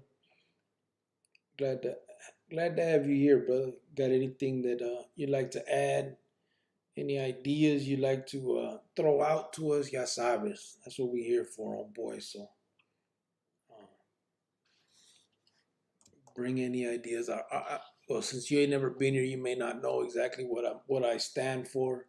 For the most part, I'm trying my best to get the palabra out about number one, only because I was parte de TM and all prison gangs in general are cannibalistic, nothing to look up to, bunch of vatos that are, it's all backbiting and backstabbing. And these kids that look up to that think that, it's about the raza, they're there for this and they're for that. And in the end, that's not at all what it is.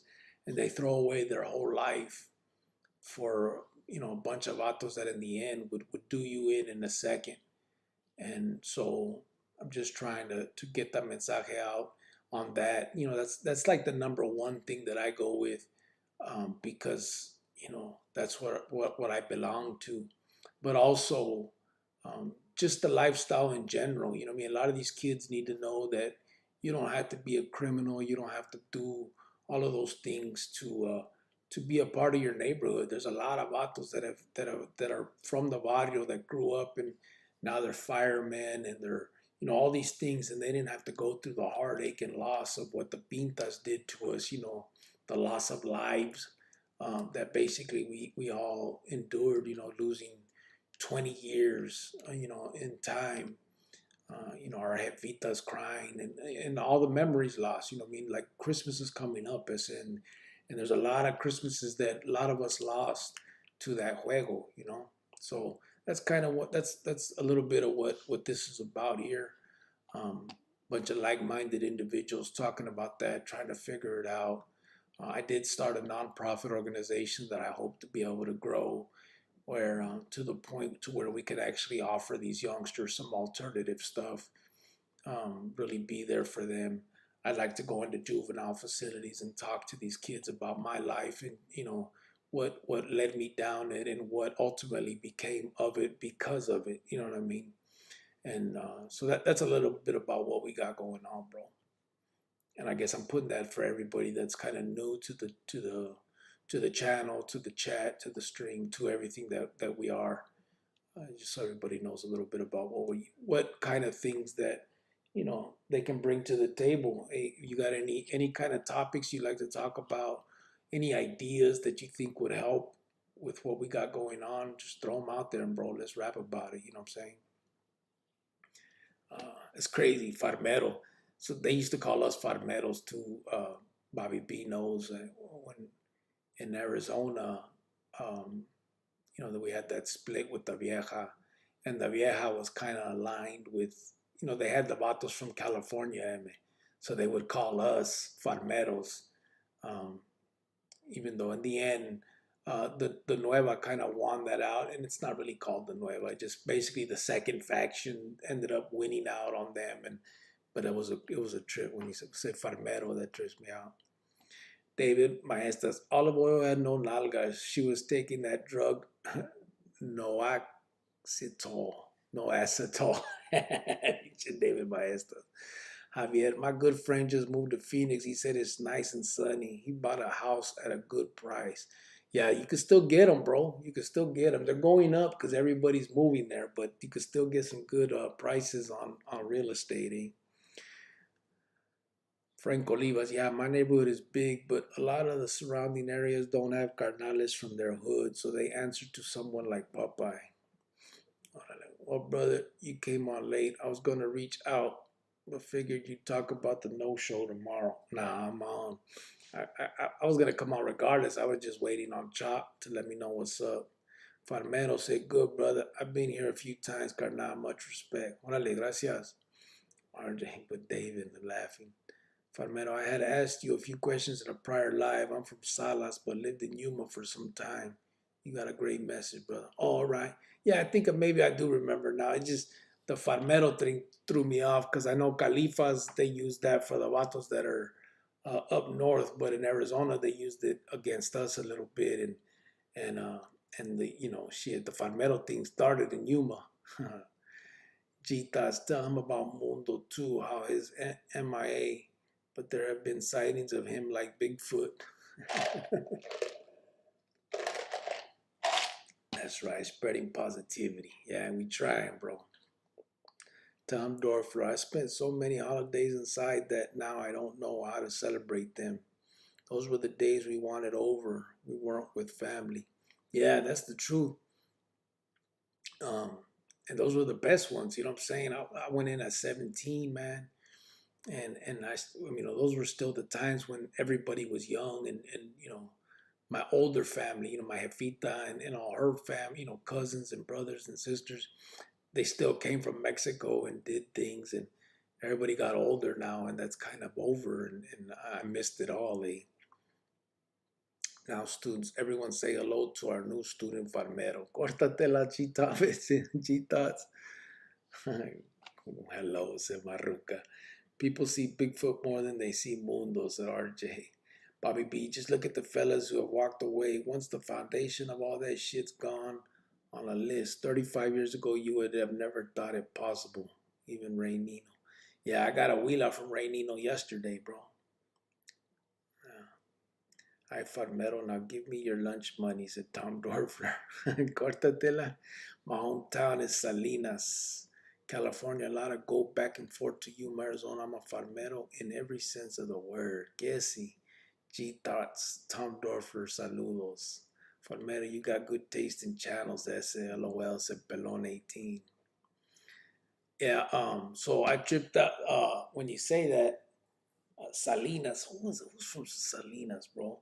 I was torcido with a few of the Nuestra Familia vatos homes, but I don't remember like exactly where they were from, right? I do know Weasel was from Castroville, and then I was also torcido with Big Rock. His first name was David, but I think he may have been from Salinas. I'm not sure.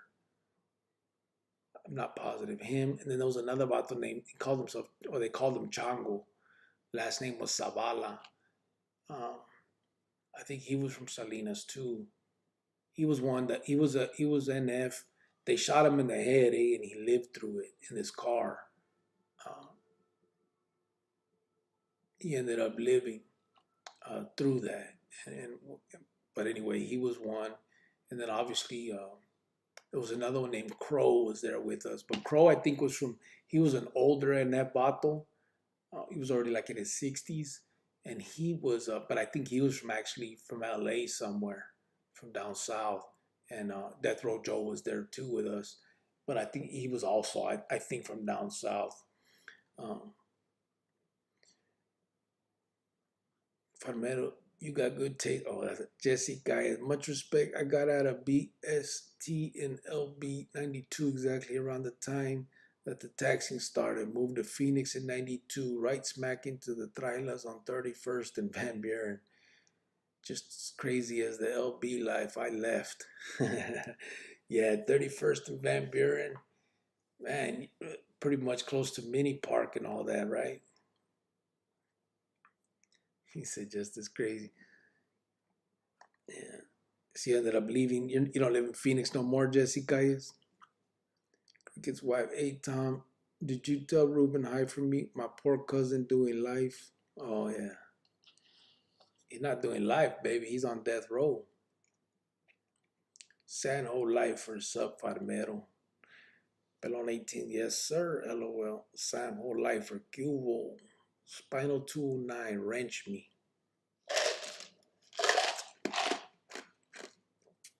Chita, saludos, sir. Tom Dorfler, Cricket's wife. What name should I tell him? I'll text him right now, but he ain't doing live. He's on death row. Yeah, he's on death row. Palmero, they say in Salinas we're born with a red baño and knowing the norteño bonds, the gang culture is embedded in this little farm town. extensively. It's considered the norteño mecca. Yeah, it's crazy. Hopefully, man, they can, get someone in there too to start rapping to these kids and trying to steer them away from all that. Uh, just ain't no future in it, man. And these kids, they go in blind. They really do. They don't understand what it is that they're getting themselves, into. Yeah, it's crazy. Hey, bro, are you seeing the periods on my comments? You're reading without a period pause, so it sounds like I didn't write it right, but you're not reading it right, fool. Shut the hell up, fool. You're fool tripping. Jessica, cricket was Bobby Palafox considered a part of the structure. His mom lived half a block away from us, and we would hear some crazy shit that seemed almost made up. So Mosca was, he was never a maid carnal, but he was very close with the carnales. I'm not sure if they made him now up until I mean, I don't know if he ended up doing it. I don't think so. He never really asked or wanted it. He was just there. Um, he was real close with Longo. He was real close with Indio. He was close with a lot of them. Boo Boo back in the day. So yeah, Bobby Palafox was, although he, like I said, he wasn't a carnal. I guess you could consider him part of the structure because I mean he was right there with all of it. He's in there now on a double homicide. Well, not even a double. I mean, it was two different murders happened months apart. That was also Lismo related. So everything that he has been a part of and done was always with the Carnales or for them. So yeah, he was all up in that mix. Jessica, yes, sir. Mini Park in Cofield.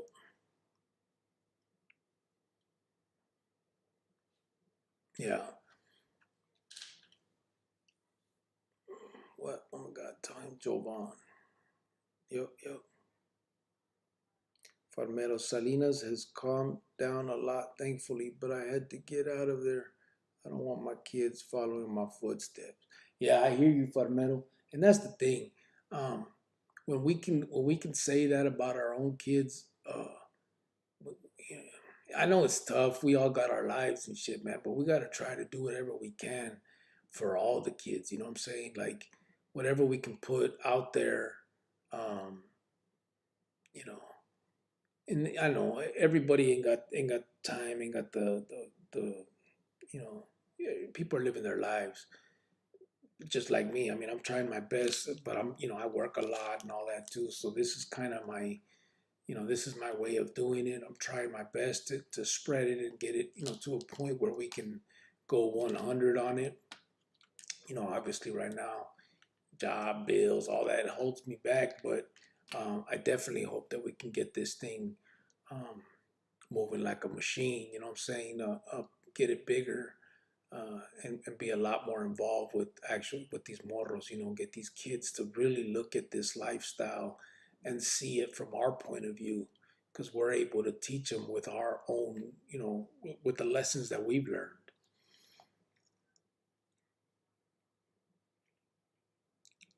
Okay, I'm shooting him an email right now. He may get right back to me. He usually does. Thank you. Ruben was a kid himself, said Maruka. Yeah, he was. Mosca so short he was also real close to the ground. Tom Dorfler. He wasn't he wasn't that short, Tom. Shit, Mosca, I think Mosca was taller than me. He was like 5'10". Ruben Sanchez, que hubo, Grillo? Respetos from Orange County, como siempre. What's up, homeboy? How you doing, brother? Guessy. Orange County in the house. So, Ruben, Orange County. We had a couple of vatos. A dude named Evil. He was from Orange County. Um, damn, what barrio was he from? I can't remember. Greyhound knows. I can't remember. But he came out to Phoenix, and him and his nephew ended up trying to do a couple armed robberies. They killed 4 people. So he's in the pinta for life on that. Ended up killing 4 people. But he's from Orange County. They called him Evil. His name is Fernando. Fernando, what was his last name? Damn it. I got to remember. But Yeah, he was from Orange County. Yep, yep. Tom Dorfer. Ruben was 18 when he caught the death penalty. Yeah. Is it Mini Park off 27th and Missouri Road? G Thoughts. The actual park, I believe that could be where it's at. But that whole neighborhood, it goes all the way through. It hits all the way to 35th and then up to Van Buren, and it's a big that little square right there.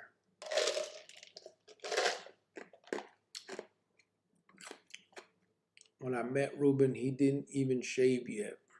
I said, Tom. Yeah, he was young. I said they gave him that shit. It was a trip, man. When I met him, I didn't meet him personally. I was up on the sixth floor, and he was downstairs. And obviously, because of my ruga, and he was her cousin, we had some a few conversations on the phone and a few things that I had him do downstairs and stuff like that. But yeah, it was definitely a trip that they gave him that. He got ended up with that death penalty. Um, it was a trip. Made it a point not to give my son a lot of free time, said Bobby B. Kept his ass busy. No time to fuck around. Wasn't trying to be his friend. Never let any of his friends call me by my first name. That's cool, eh?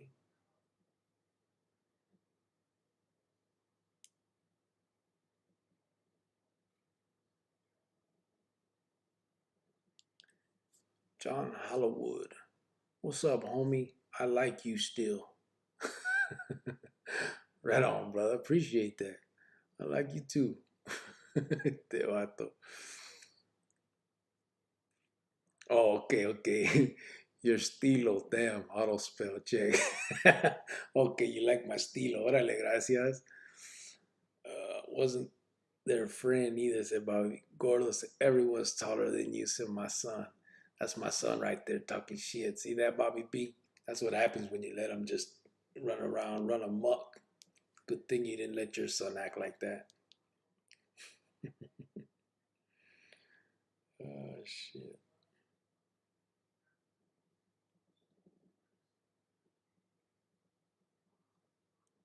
I appreciate that, John Hollywood, though. My estilo, que sí. Thank you, brother.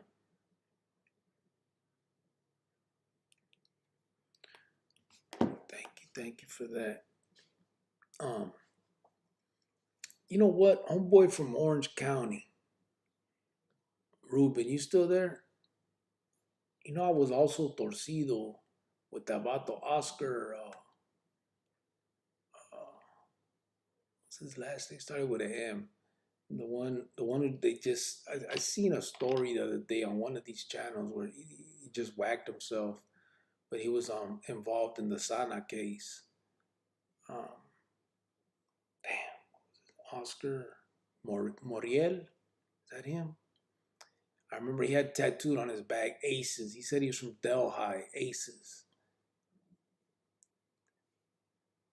John Hollywood. I just moved out here to Arizona from California. I'm an old retired Southsider from Inland Empire, and it's a trip. I work out here in Tolleson. Is that right?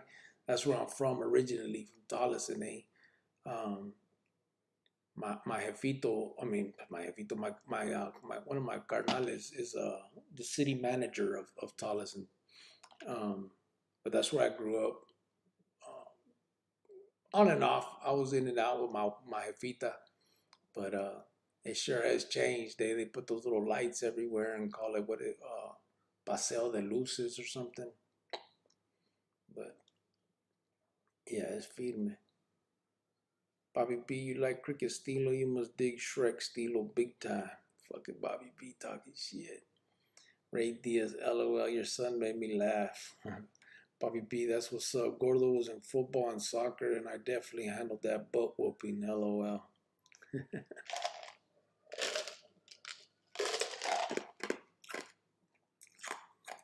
You got a head like a Masani. Yeah, he do. Yeah, you talking about Mosca? He does got a big ass head. I like you too, Cricket. Right on, G Thoughts. Can't see. John Hollywood. Yeah, downtown. Yeah, the lights. Tripping. David Maestas.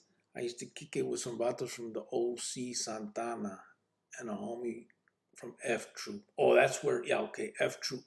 That's where Evil was from too. I know you weren't telling me that, David. You're talking about your own, but I just remembered that Vato Evil was from F Troop. It was crazy though. He was out here just visiting, I think his sister, and he took his nephew, man. His nephew was like 15. And they went out and then they robbed somebody at a car wash and they killed the two people at the car wash. And then they robbed somebody at an apartment for like a fucking Nintendo or some dumb shit like that and whacked two people in that house too. I booked them for four muertes for nothing, bro. It's just stupid ass kid stuff, you know what I mean? G Thought said if you're from California, hit one. If you're from Arizona, hit two. Yeah. If you just want to help the kids, hit three. Ah, see that? Cricket. When you were upstairs, Madison, did your cell window look out at the rec pen? Nah. It looked out onto the actual street, brother. We were able to look out to the actual street up there. I'm not sure which one would face the rec pen. Um, I don't know which one would, but everyone that I was up there with, was always the guy. We didn't look out that one too much though, because remember that thing, you had to jump on the top bunk, and it was along the top of the wall.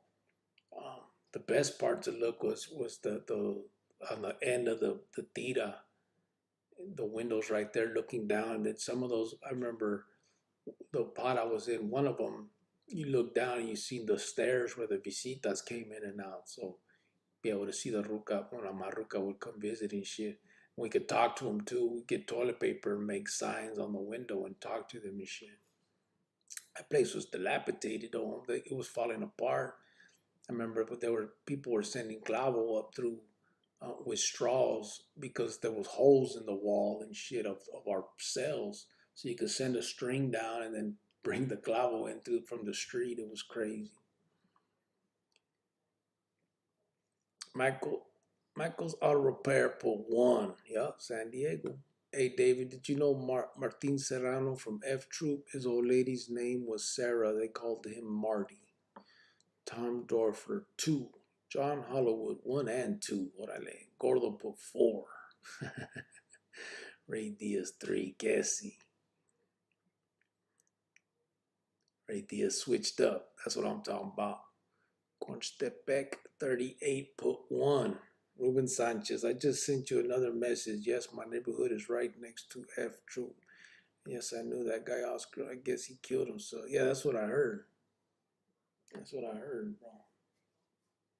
You sent me another message. Well, on email, brother? What you talking about?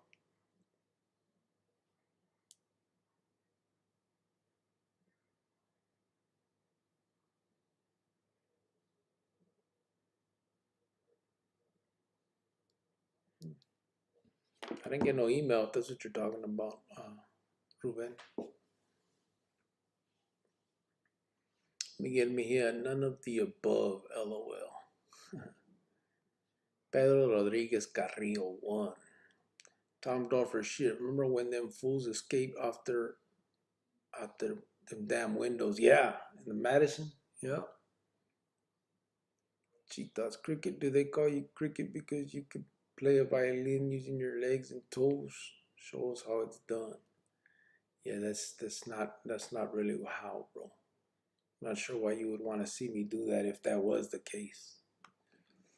Tom Dorfer, I'm so old. I did time in the main jail. Yeah, me too. Well, I didn't do time. Well, yeah, we did. I remember back then when we got sentenced to the joint, they would send you to the main jail to wait to go to Alhambra. You would sit in the main jail for like a week or two until the bus came, and then you go to Alhambra from there. But I think I spent like 2 weeks right there in the main jail. It was shit. I like the main jail. Um, they weren't all up on your business. I mean, the block I walked around the outside, but as long as them doors were open, you go into the rooms with with TVs and stuff on the different day rooms. The only thing that sucked is I got one of the rooms that was like the 8-man cell, so the small ass cells with those 8 bunks in it. But shit, they kept the doors open all day. We'd be in it, running around. Um, yeah, the main jail was cool.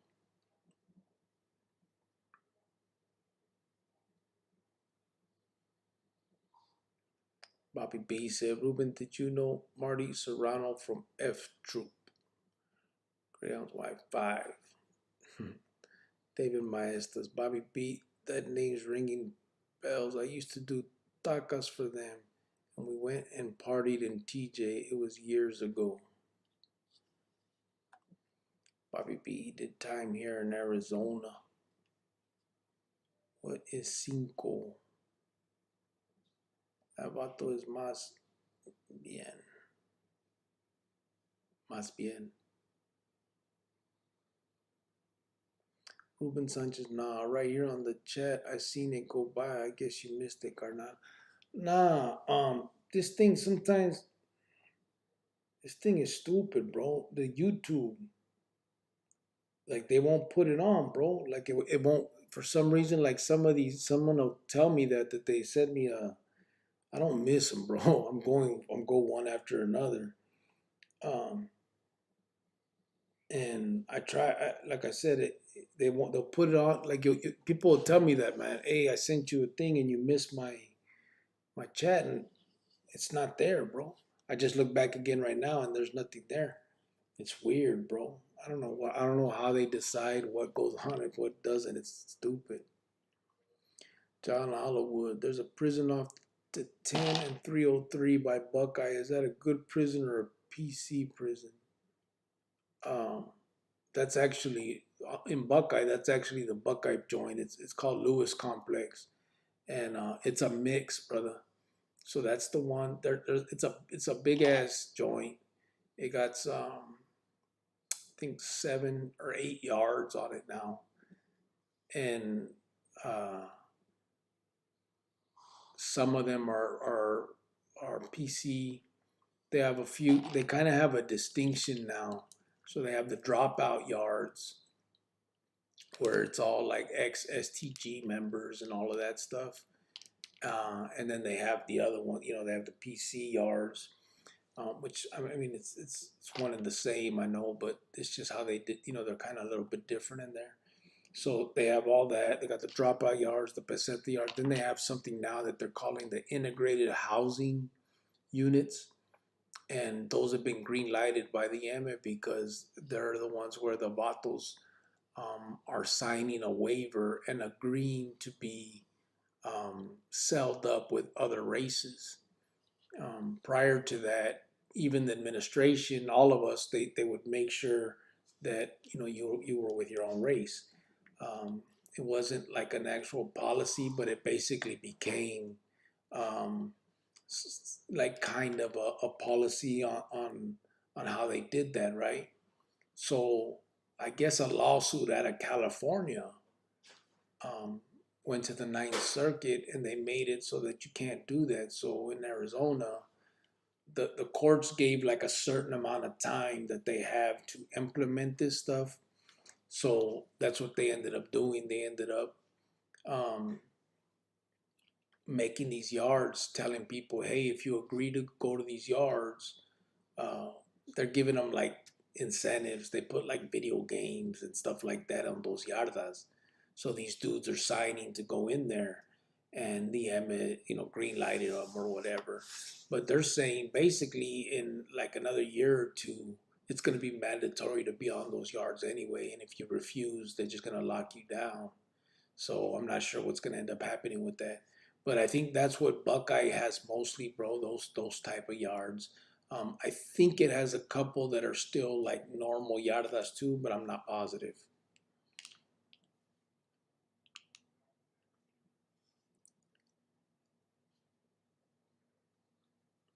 Main jail was cold. Yeah, it was cold. Yeah, that was one thing. Missed what, Ruben? Oh, he did a comment, bro, but it didn't show up there.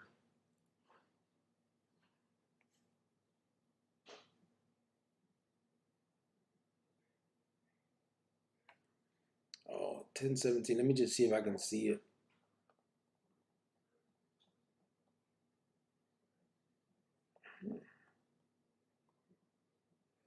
Yeah, I don't see it, but it's cool now that you put it right here.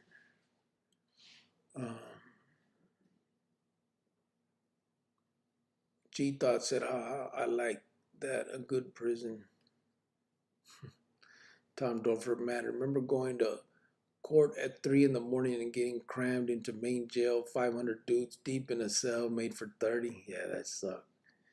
And down in the dungeon too. Those 3 cells right there. Those sucked. They 3 or 4 cells, whatever it was. Ruben Sanchez shows it was at 10:17, but I was just letting you know I grew up from Santa Anita and only a river bend separated us from F Troop. Órale.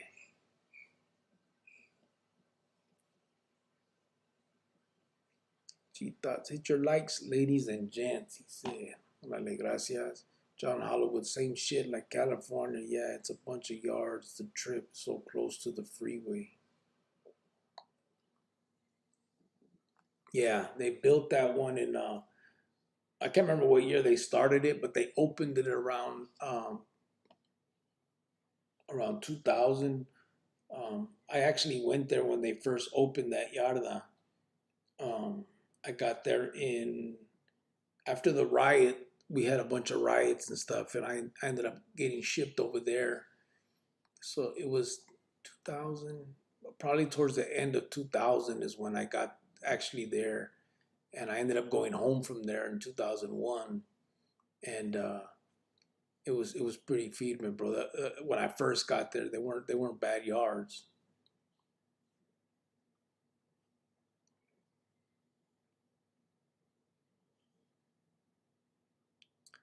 Tom Dorfer, Joe Arpaio started all the integrated housing. We fought him tooth and nail. We lost.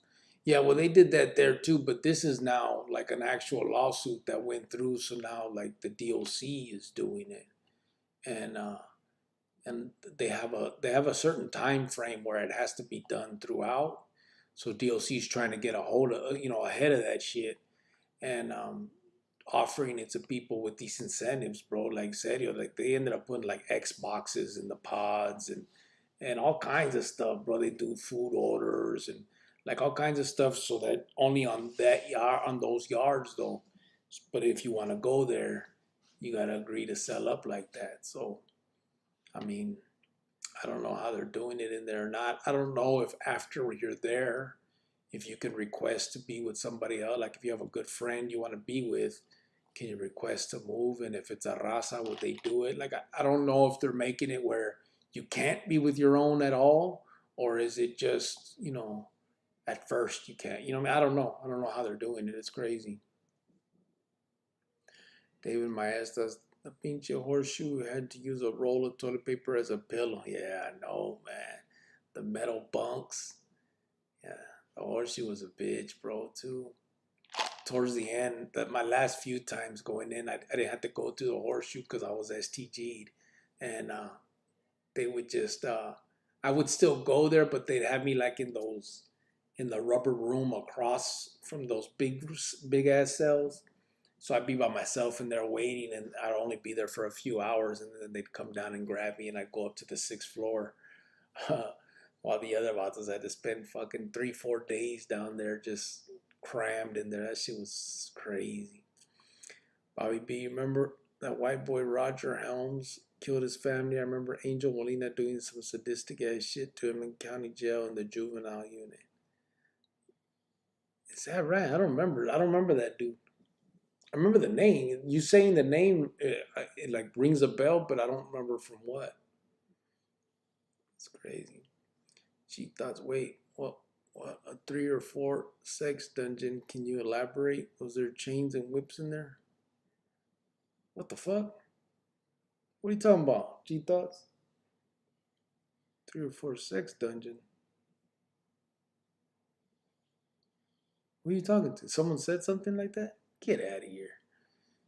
And no Bochi, good morning, Cricket. What's going on, man? How you doing? I be coming on too early for you. Now I'm on license late. How you doing, Nano Bochi? Coming at us from where you coming at us from again? Serbia? No. Where was it, bro? Tom Dorfer's probably just luck of the draw who you get at first, I bet. Yeah, that's what I'm thinking. Pedro Rodriguez Carrillo. Yup, in 2000 it was open. We got moved there from Goodyear when that yarda got turned for girls. Then we got STG y valió madre, LOL. Yeah, that's when I went in 2002, but I got transferred there from, we had the riot in Santa Rita in Tucson. And then they housed us, we went to the hole. They took us out of Tucson and put us in the hole in Reining. I was in the Reining hole and they put the paisas in the Meadows hole. So all the Chicanos were in Reining and they were over there.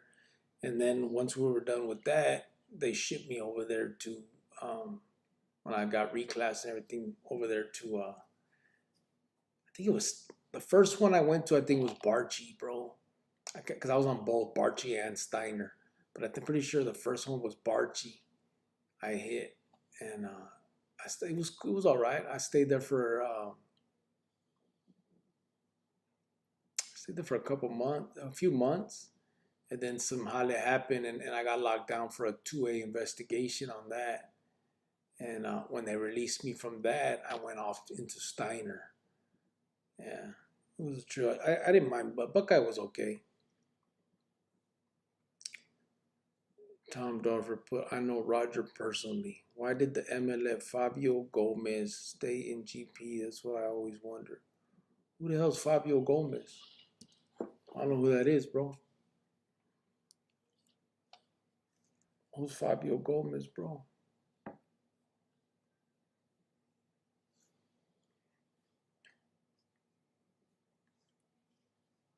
What did he do? Tom?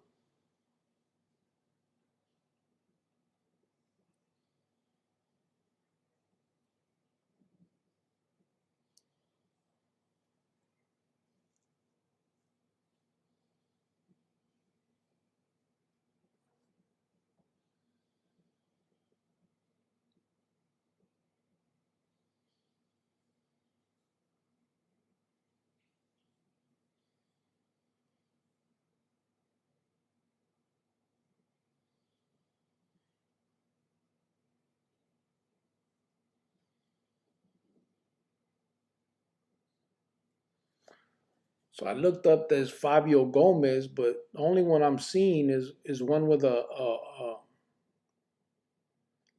he got a 19 or a 17,000 number. Is that who you talking about? Seems kind of a, and he's on death row, so it can't be the same vato. Hey Tom, Angel got Roger to stick his arm out of the bars. He was in the next cell over. Angel grabbed his hand and then tied it to the bars and then melted the plastic from a toothbrush. All right. On Roger's arm. Did you ever meet Benny Blanco in the joint? Nah, Chitas, I never did. He was in the Bronx, bro. Bobby B melted plastic on Roger's arm and then made Roger stick a sock in his mouth to cover his screams. It got all infected. Damn. You know, Bochi from Albania. I'm from near Serbia. That's right. That's right. Yep, yep. Tom Dorfer. He was in Madison with us. He used to play ball for the Chicago Cubs. He raped a female somewhere out and dumped her body in a dumpster. Oh yeah, and he was running around Madison like nothing.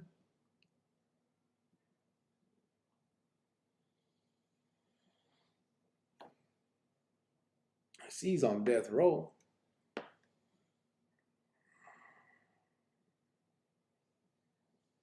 Weirdo got a big ass smile on his face.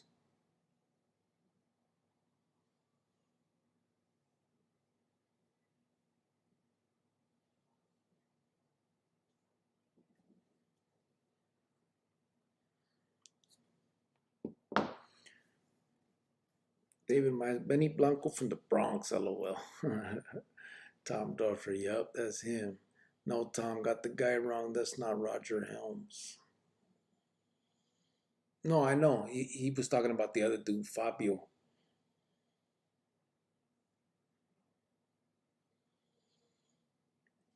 Tom Dorfer said, I know Roger Helms since he was 11 years old. He's in New Jersey now.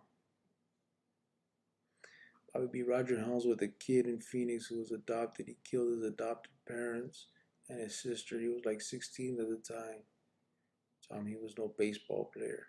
Yeah, he was talking about a different dude, Bobby. He talked because he asked how come they let Fabio Gomez stay on. That's who he's talking about. It's a different person. And no Bochi. I used to live in Tempe and Guadalupe in the mid '90s. My ex girlfriend was from Guadalupe. Yeah, you were in Santa Rita with me, right, bro? DCGM 78. I see you went neutral with that white T-shirt. Yeah, DC. I had to, bro. Everybody's clowning. Can't wear nothing on this thing, bro. He was in a pod with me and Ruben for a long time. Is that right? And they just let him walk around like that, huh? Like no big deal? But why? No one ever gave any kind of explanation. Was he paying? What happened? And no boy, put Guadalupe in the house. Órale. Are there any vatos made outside of California, Arizona, not counting Texas? Um,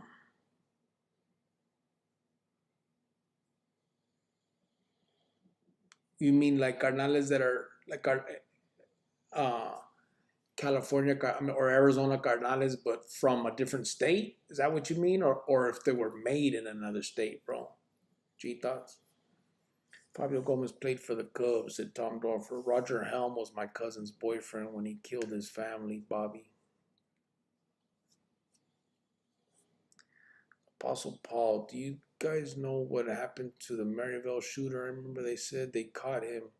Then I never heard anything about him. The Maryville shooter, I don't remember that. I don't remember, bro. Not sure what happened there.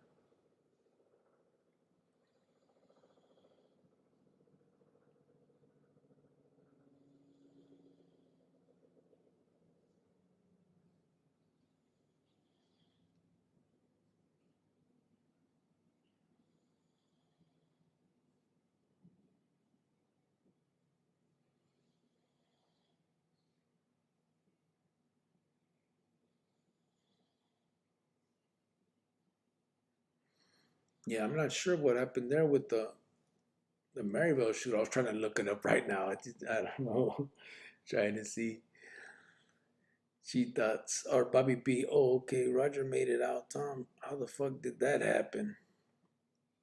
She thoughts made from other states but belong to the California Arizona Emmett.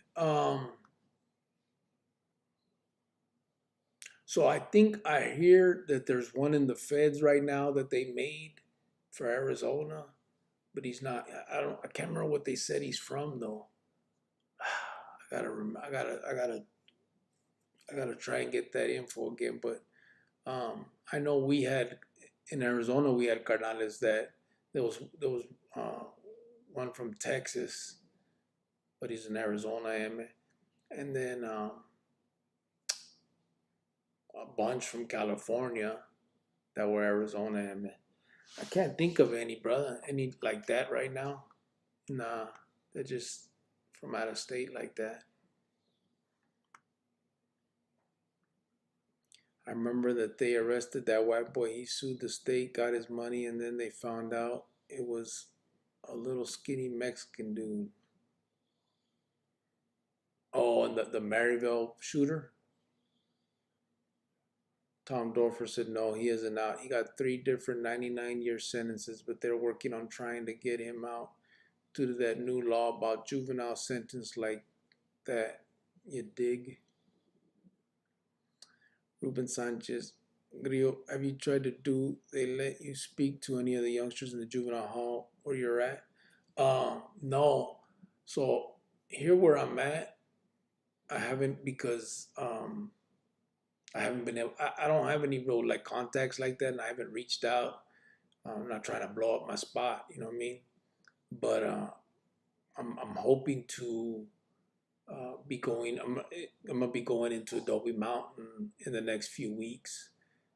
When I go visit home for the holidays, I'm really hoping that I can get into to Adobe. I've been invited. I need to talk to the homeboy that put that invitation out and get all the logistics taken care of. But I'm hoping to be able to go in there and maybe some other places while I'm out there too before I come back home. But I have not done it here where I'm at. Where I'm at is kind of it's different. Um, I don't even know where their juvenile hall is here, bro. I haven't really I haven't done a lot of focusing it on it here. Um, just because right now I kind of just been focusing on building everything and kind of just focusing on home. You know what I mean? California, Arizona, New Mexico, Texas, Colorado, those kind of states. Just because that's what I know.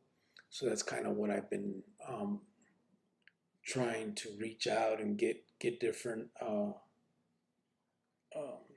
connections and that for that for those states and those juveniles and stuff. So that's kind of where I've been with that right now. I'm trying to build this nonprofit moving forward. I'm just trying to figure out exactly the steps, you know, that I need to take to get it going. That's number one. I'm also trying to figure out, I don't know any of this technology stuff, so I'm kind of Googling and trying to figure out what's the best way to put all this stuff out there, mostly the nonprofit stuff, not so much the YouTube channel thing. I mean, this is cool too, but that side of it, kind of the tangible side of where we're actually going to be helping these kids with. And I'm trying to see if my girl and my son can help me with all that kind of stuff, all she's trying to do the IG thing, kind of build it up. So just like that, just trying to figure out the technology of it all, ways that I can reach out. I'm sure. I don't know how that IG works, but maybe there's a way where on IG I can look up other nonprofits and reach out to them or other, organizations that are of the same mind, and then I can reach out. I don't know, just different stuff like that is kind of what's going through my head. Bobby B, I dig, he said. David Meyer says that wasn't that guy who shot at a bunch of people, then died in his bunk from natural causes. Is that the one, the Maryville shooter? I don't know. Angel Contreras, saludos, y still hearing the good content. What's up, brother? I appreciate you, bro. Gracias. Still trying to put out the content, boy. You know what I mean? I know a lot of it is repetitive. I haven't put out a lot of videos. We've just been doing a lot of these lives. But it's just kind of trying to get that mensaje out there and get people involved, Bobby B, if Chop can't make it, let me know. I'll help you. I mean, if you want. Yeah, of course. I already told you, Cassie. She thought, isn't it on North 17 behind the hill, Juvenile Hall? You talking about Durango? Yeah, Durango's on, yeah, right there, kind of by there. It's on Durango Road and the 27th Ave, 28th, 29th, 31st, something like that.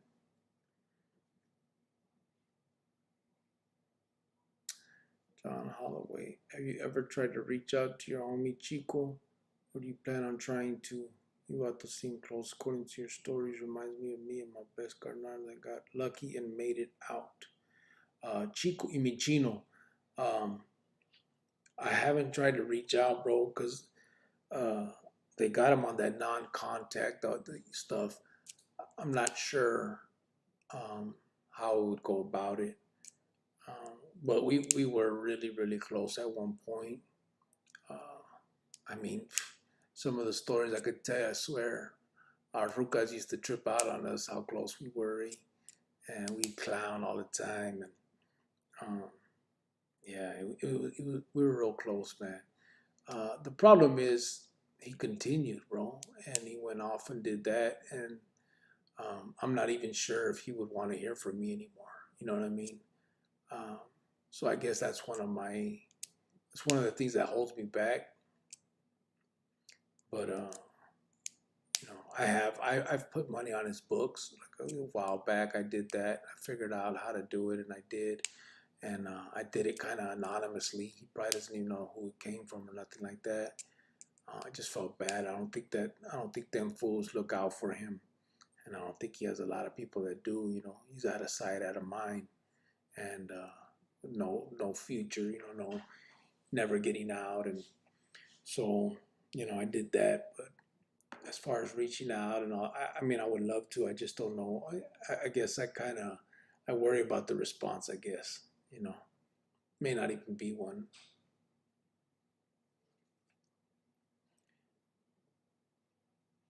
Made it out of our madness at John Hollywood. Yeah. Ralph Cruz, my utmost respect to you, brothers. Cricket and Greyhound and Shots for keeping it real. Thank you, brother. Appreciate that, Ralph. Neta. Really do. DCG, there it is. Bobby B coming out the closet. A ver. Ruben Sanchez, I work at Project Kinship. It's a nonprofit. Look it up, Carnal. All right. I will, absolutely.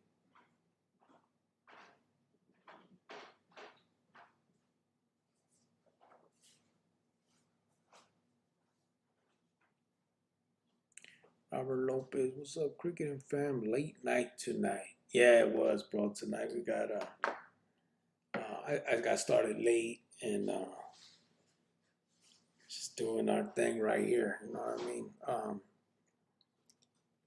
Might be good for some people because coming in real early, a lot of people just finishing up work and all that. But you know, it's trying to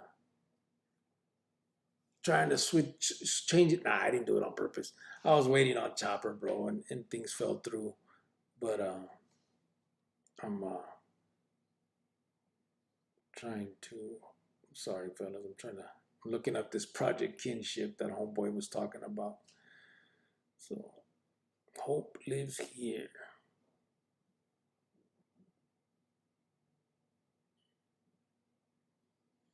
Órale, that's firme right there.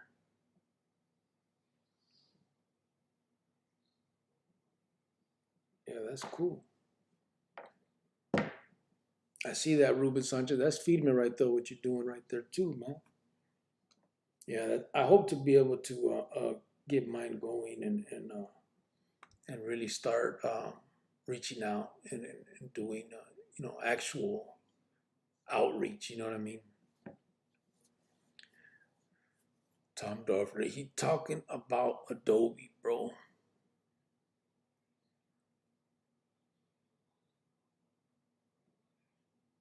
Oh, after I-17, what is who is? Isn't it on North 17 behind the hill, juvenile? Oh, Adobe Mountain. Yeah, that's way up north. It's past what's that called out there, man? You gotta pass Union Hills and Bell and all that other stuff, and I can't remember the main street out like the closest one out there. But yeah, that would be. That's not really the juvenile hall per se. It's a juvenile facility. It's where you got sentenced from the juvenile hall, kind of.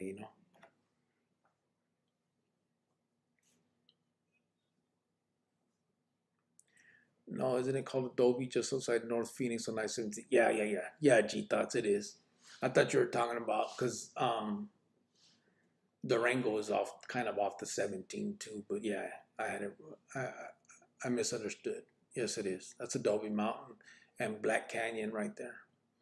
That's called the Black Canyon Freeway too. So it's right off the Black Canyon Freeway, and I can't remember the other road, whatever it was, but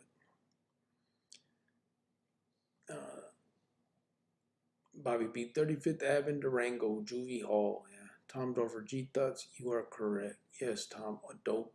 Yep, yep. Adobe to G Thoughts. I loved Adobe as a kid. I went 13 times. Fucking Tom, laugh my ass at Bobby B.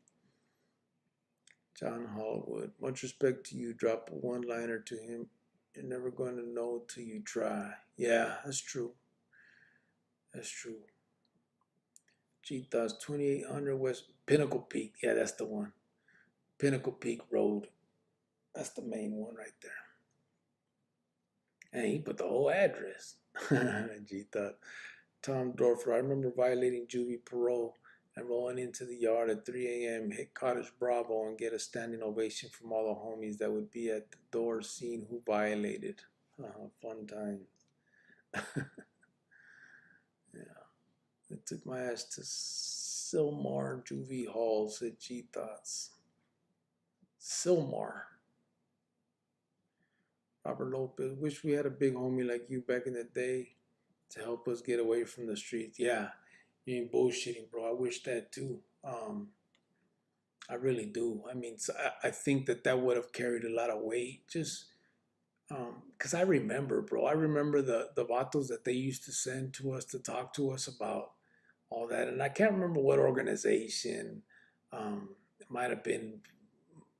I don't even know, but I remember I was torcido, and they sent these two or three vatos to talk to us. They were an anti-gang organization, and I still remember like the Chicano vato came in and he was wearing like a beanie, but that was tied off on the top and had these long like rope thing, like his stilo was like a negro stilo, and then the other vato was an actual negro. He was from West Side City.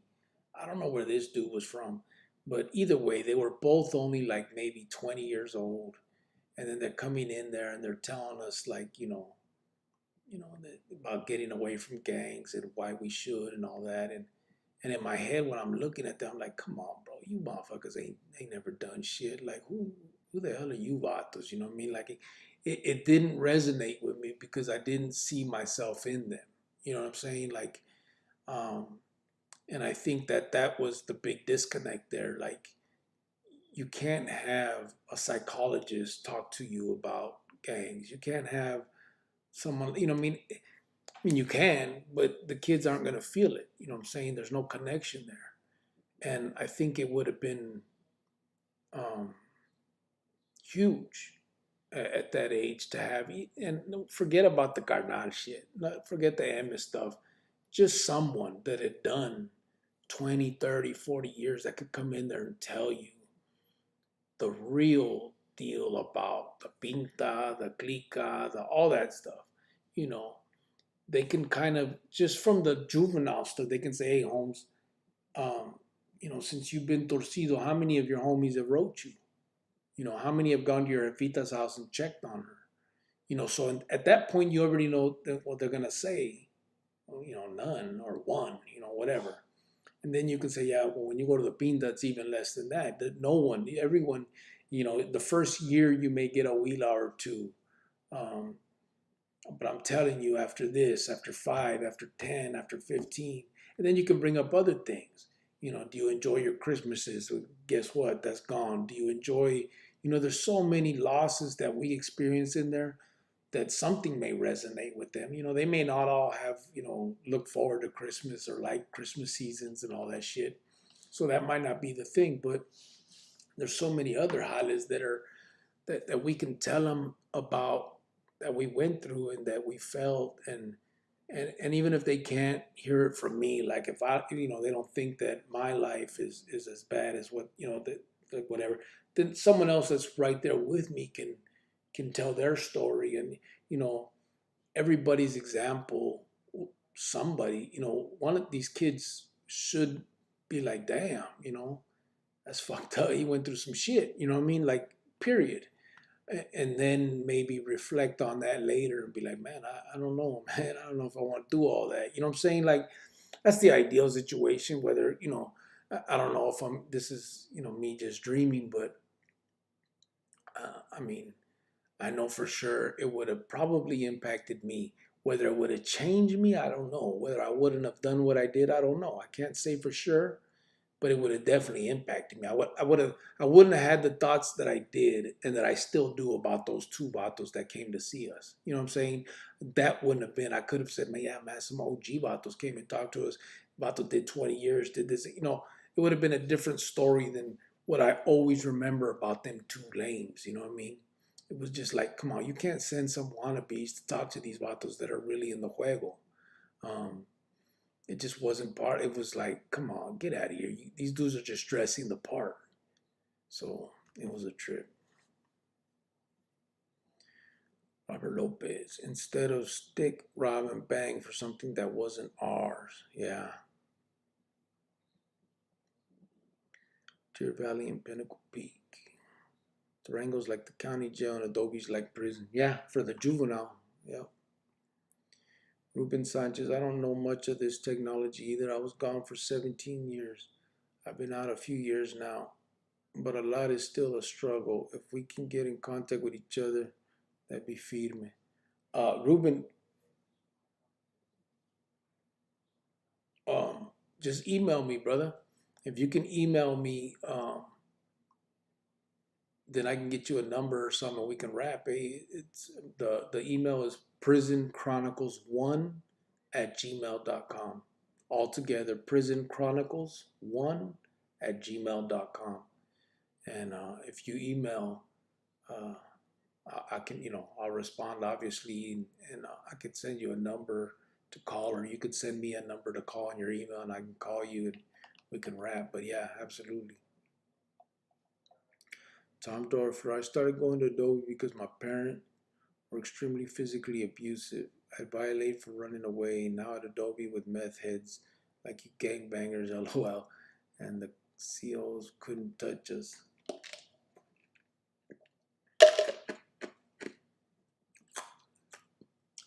The, what were they called, man? The security team in Adobe, the CMTs. Cheap thoughts. Not to be fucked up, but no way you're gonna integrate me with Africanos. I'm sorry. I'd rather go to the hole. Yeah, that's what a lot of people are opting for. You know what I mean? They're going to the hole. I'm not sure how DLC is gonna end up doing that. We'll see. DCGM, that's some good shit you're spitting there, Grio. I feel like turning my life around now. Why don't you, brother? I mean, compared to the other side of it and the other shit I've told you about my life, I mean, if, you know, be the thing to do, bro, for sure. Tom Dorfer, hearing you say this reminds me of something Ruben Garza just told me the other day. His words were, thank you for the friendship that understands life of the unknown, or we can become forgotten. That was deep on Thanksgiving from Ruben Garza to myself. Yeah, I mean, he's in there. He's death row. Uh, his situation is messed up, but it's not. It's like a lot of us. Not us, me. I mean, I'm happy now on the streets and things are good, but you know what I'm saying. Like, it's all bad for him, and it's a good thing that he has his dad there for him the way he is, his family, his sisters, and them. A lot of them are they're there for him, and but I mean, it's gonna run out. It's sad, it sucks, but the reality of life is his dad is gonna pass one day, his Efita, and then it's just him sitting there on death row. His sisters and all them have to move on. They're living lives. They got kids. They're just day to day stuff. Um, it's gonna get a lot bleaker for him, and it's got you. But that's the truth. Ruben Sanchez, I'll do that. Órale, homeboy. Ray Diaz said, I like Cricket Live because he's honest and he tells it like it is. Órale, gracias, brother. I'll do it when I'm not live too, brother. I gotta make some videos, man. I'm not good at doing the videos. I need to though. All right, where are we at? Where are we at? What time is it? Man, it's already 1 o'clock where I'm at. Sorry about that, everybody. I started kind of late today. He still has faith that he's gonna come home. Yeah, I know, Tom. And as sad as it is to say, sometimes that's the hardest part. You know what I mean? Sometimes it's kind of best to forget about that, bro. You know what I'm saying? Like, I mean, yeah, I know it's easy for me to say I'm out here. You know what I'm saying? But you know what I'm talking about. When you're in that position, you got life or death.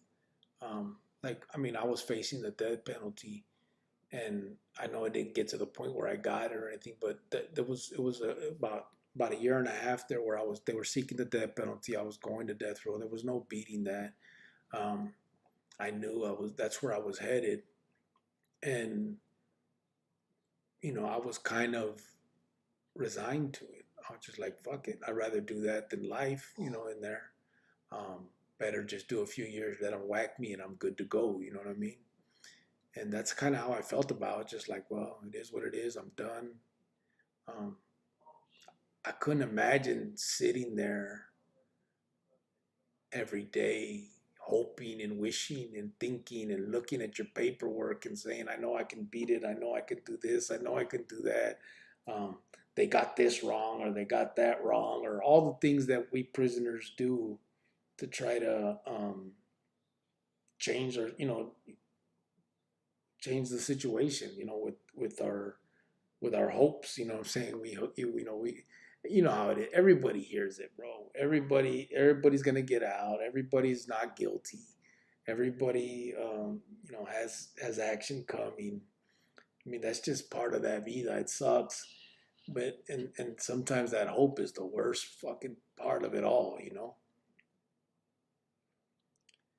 David Mice, I think we all reach levels of understanding at different stages in our life, but if you plant the seed someday, it will bloom. Keep planting the seed. Yeah, guessy. Bobby B said, yeah, cricket is all right. Yo, fool. Miguel Mejia, time goes by fast here. Yeah, it does.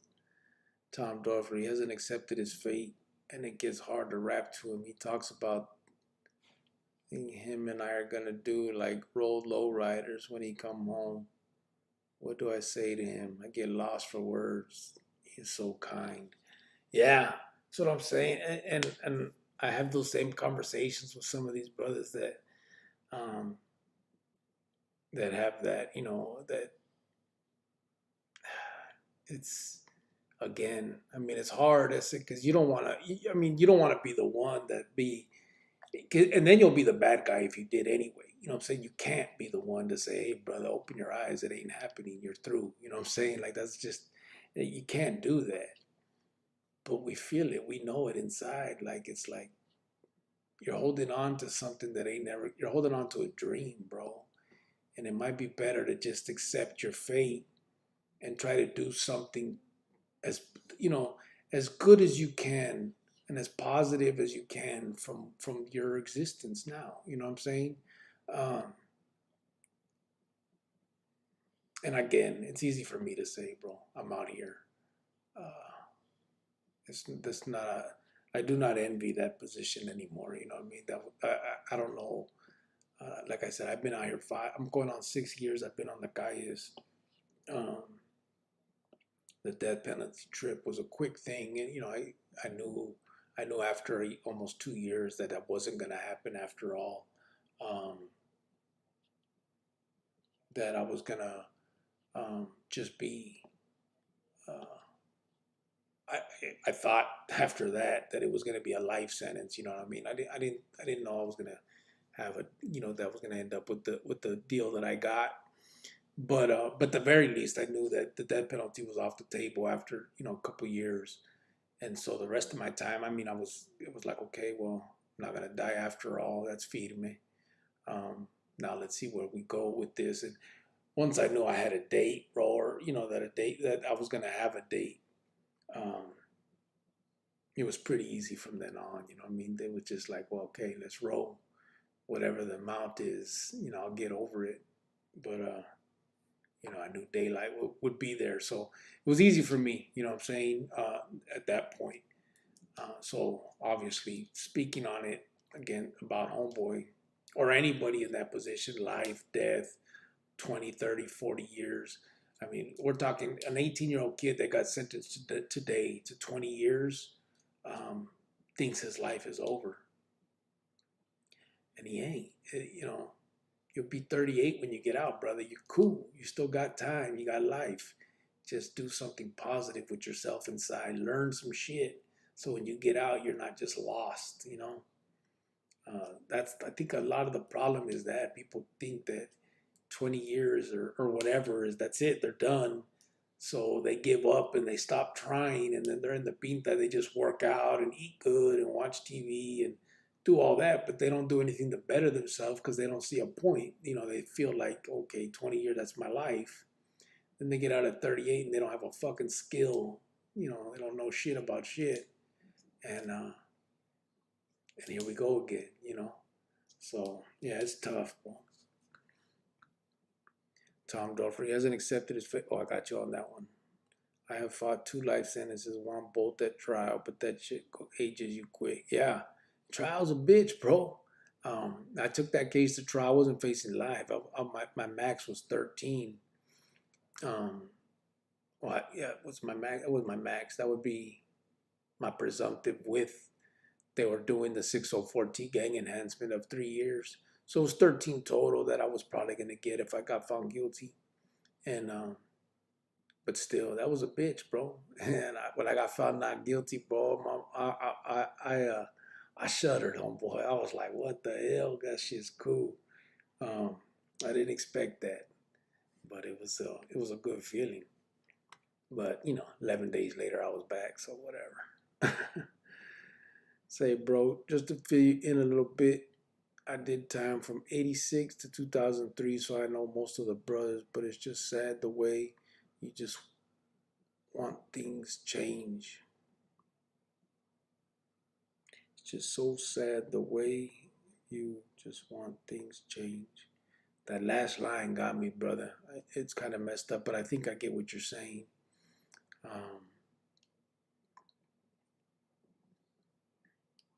Yeah, you want it. I mean, it all has to change all the way through. And not for the better. I'm not saying like the M needs to be better. You know what I'm saying? Like, fuck them vatos. That shit needs to be dead. What I'm saying is these kids that are throwing their life away for it, thinking that they're gonna become some special motherfucker when they join that shit, or going towards that lifestyle because they aspire or they look up to these dudes. That's what needs to stop. They need to have their eyes open to what that Holly really is. It's that it's just trash. There's no future in it. That doesn't make anybody. Um, Again, you can. The sad reality is the majority of them vatos are dope fiends, Holmes, and that's what we looked up to. That's what these kids are looking at. That's what people are looking up to. Bunch of fucking dope fiends, eh? And it just ain't there's no future in that Holly right there. Uh, it's a dead end, man. From beginning to end, the whole lifestyle is a dead end, and it sucks to realize that when you've given so much for it. But if you can realize it early on, bro, then you're ahead of the game, man. That's for damn sure.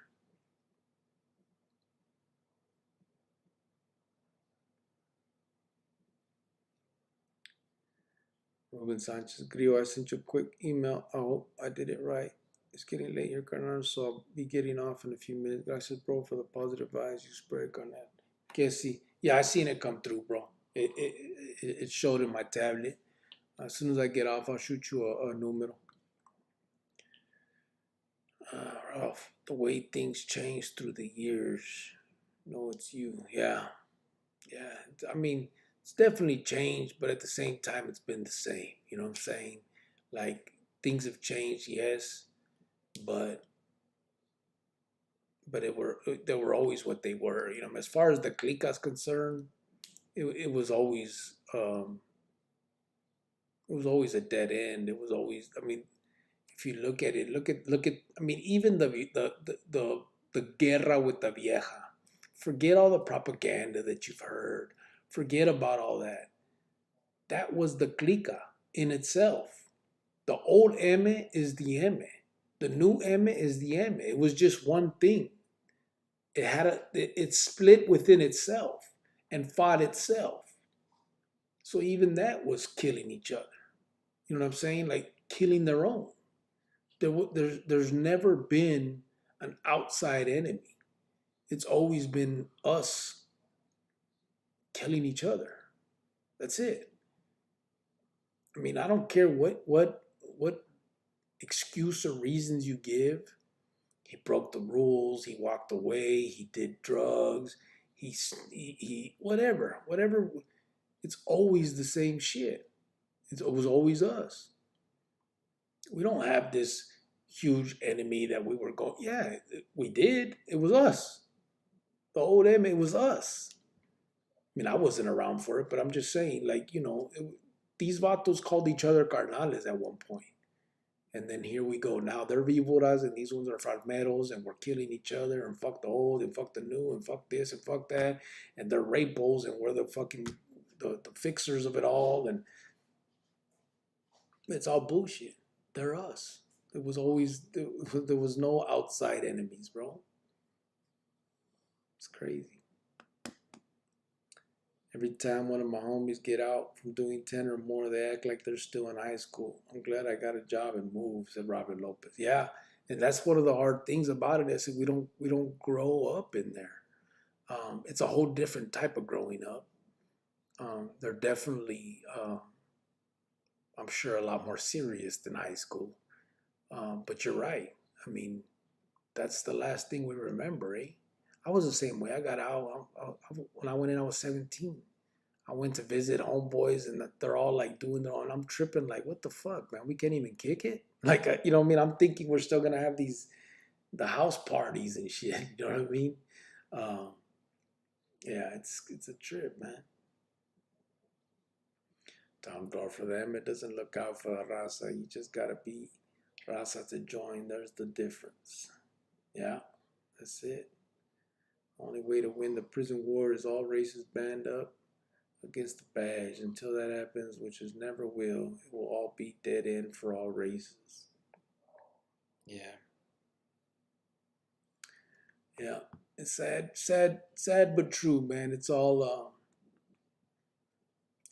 dead end. That lifestyle just is what it is. I mean, nobody's fooled by that. Except, I mean, the only ones that, I mean, we're adults. We're knowledgeable. A lot of us have been through it. Even the ones that haven't have seen what it is about and know that it's a dead end. The only ones that don't is these kids, these youngsters that are looking up to that, and they can't picture what a 10-year, 20-year sentence is. In their heads, they're still thinking, they can't fathom it. You're talking about 15, 14, 15, 16-year-old kid that hasn't even lived 20 years.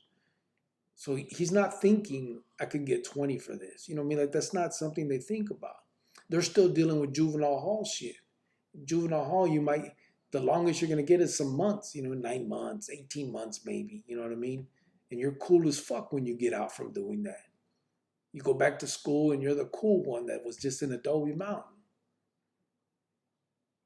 It ain't the same once you hit that pinta. You know? Years for nothing. Growing up physically, not mentally. Yeah. Pasta Boy, why did Chapo get made? Talk about Daniel from Tucson. Why did he get made? He was out there.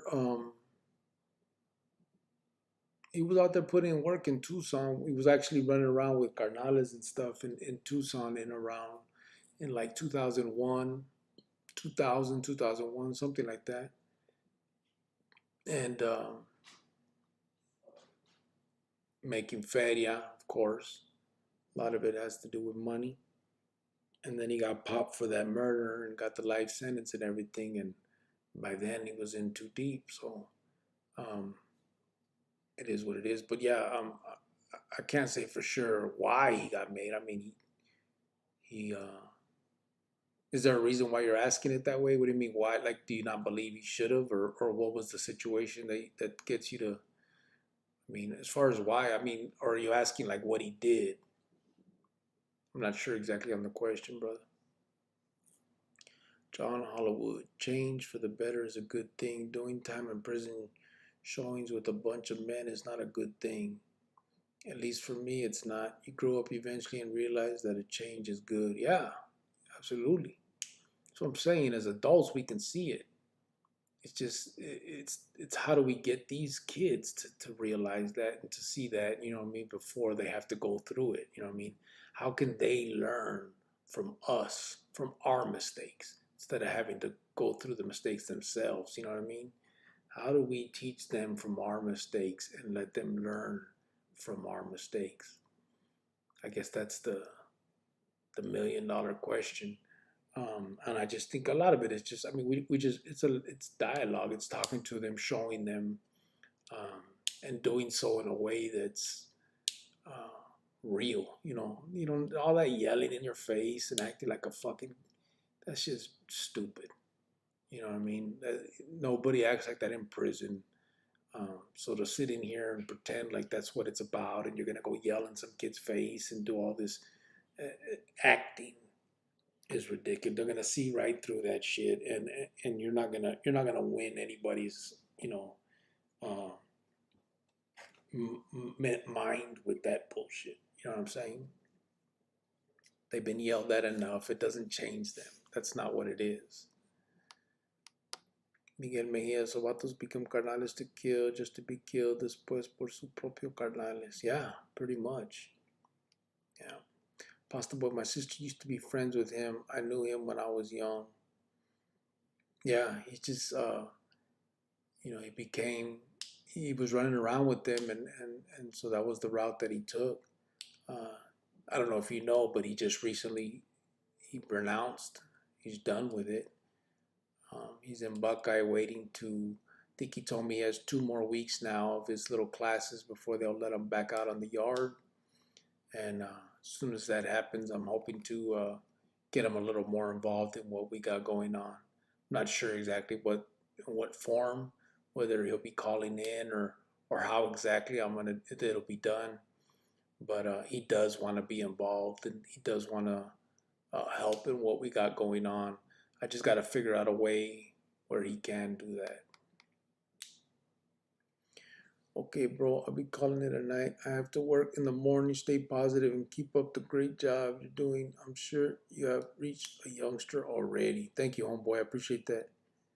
You have to talk to them on their level, yeah. Buenas noches. Great clash tonight. Saludos a todos from Pedro Rodriguez Carrillo. Yeah, I'm gone too, everybody.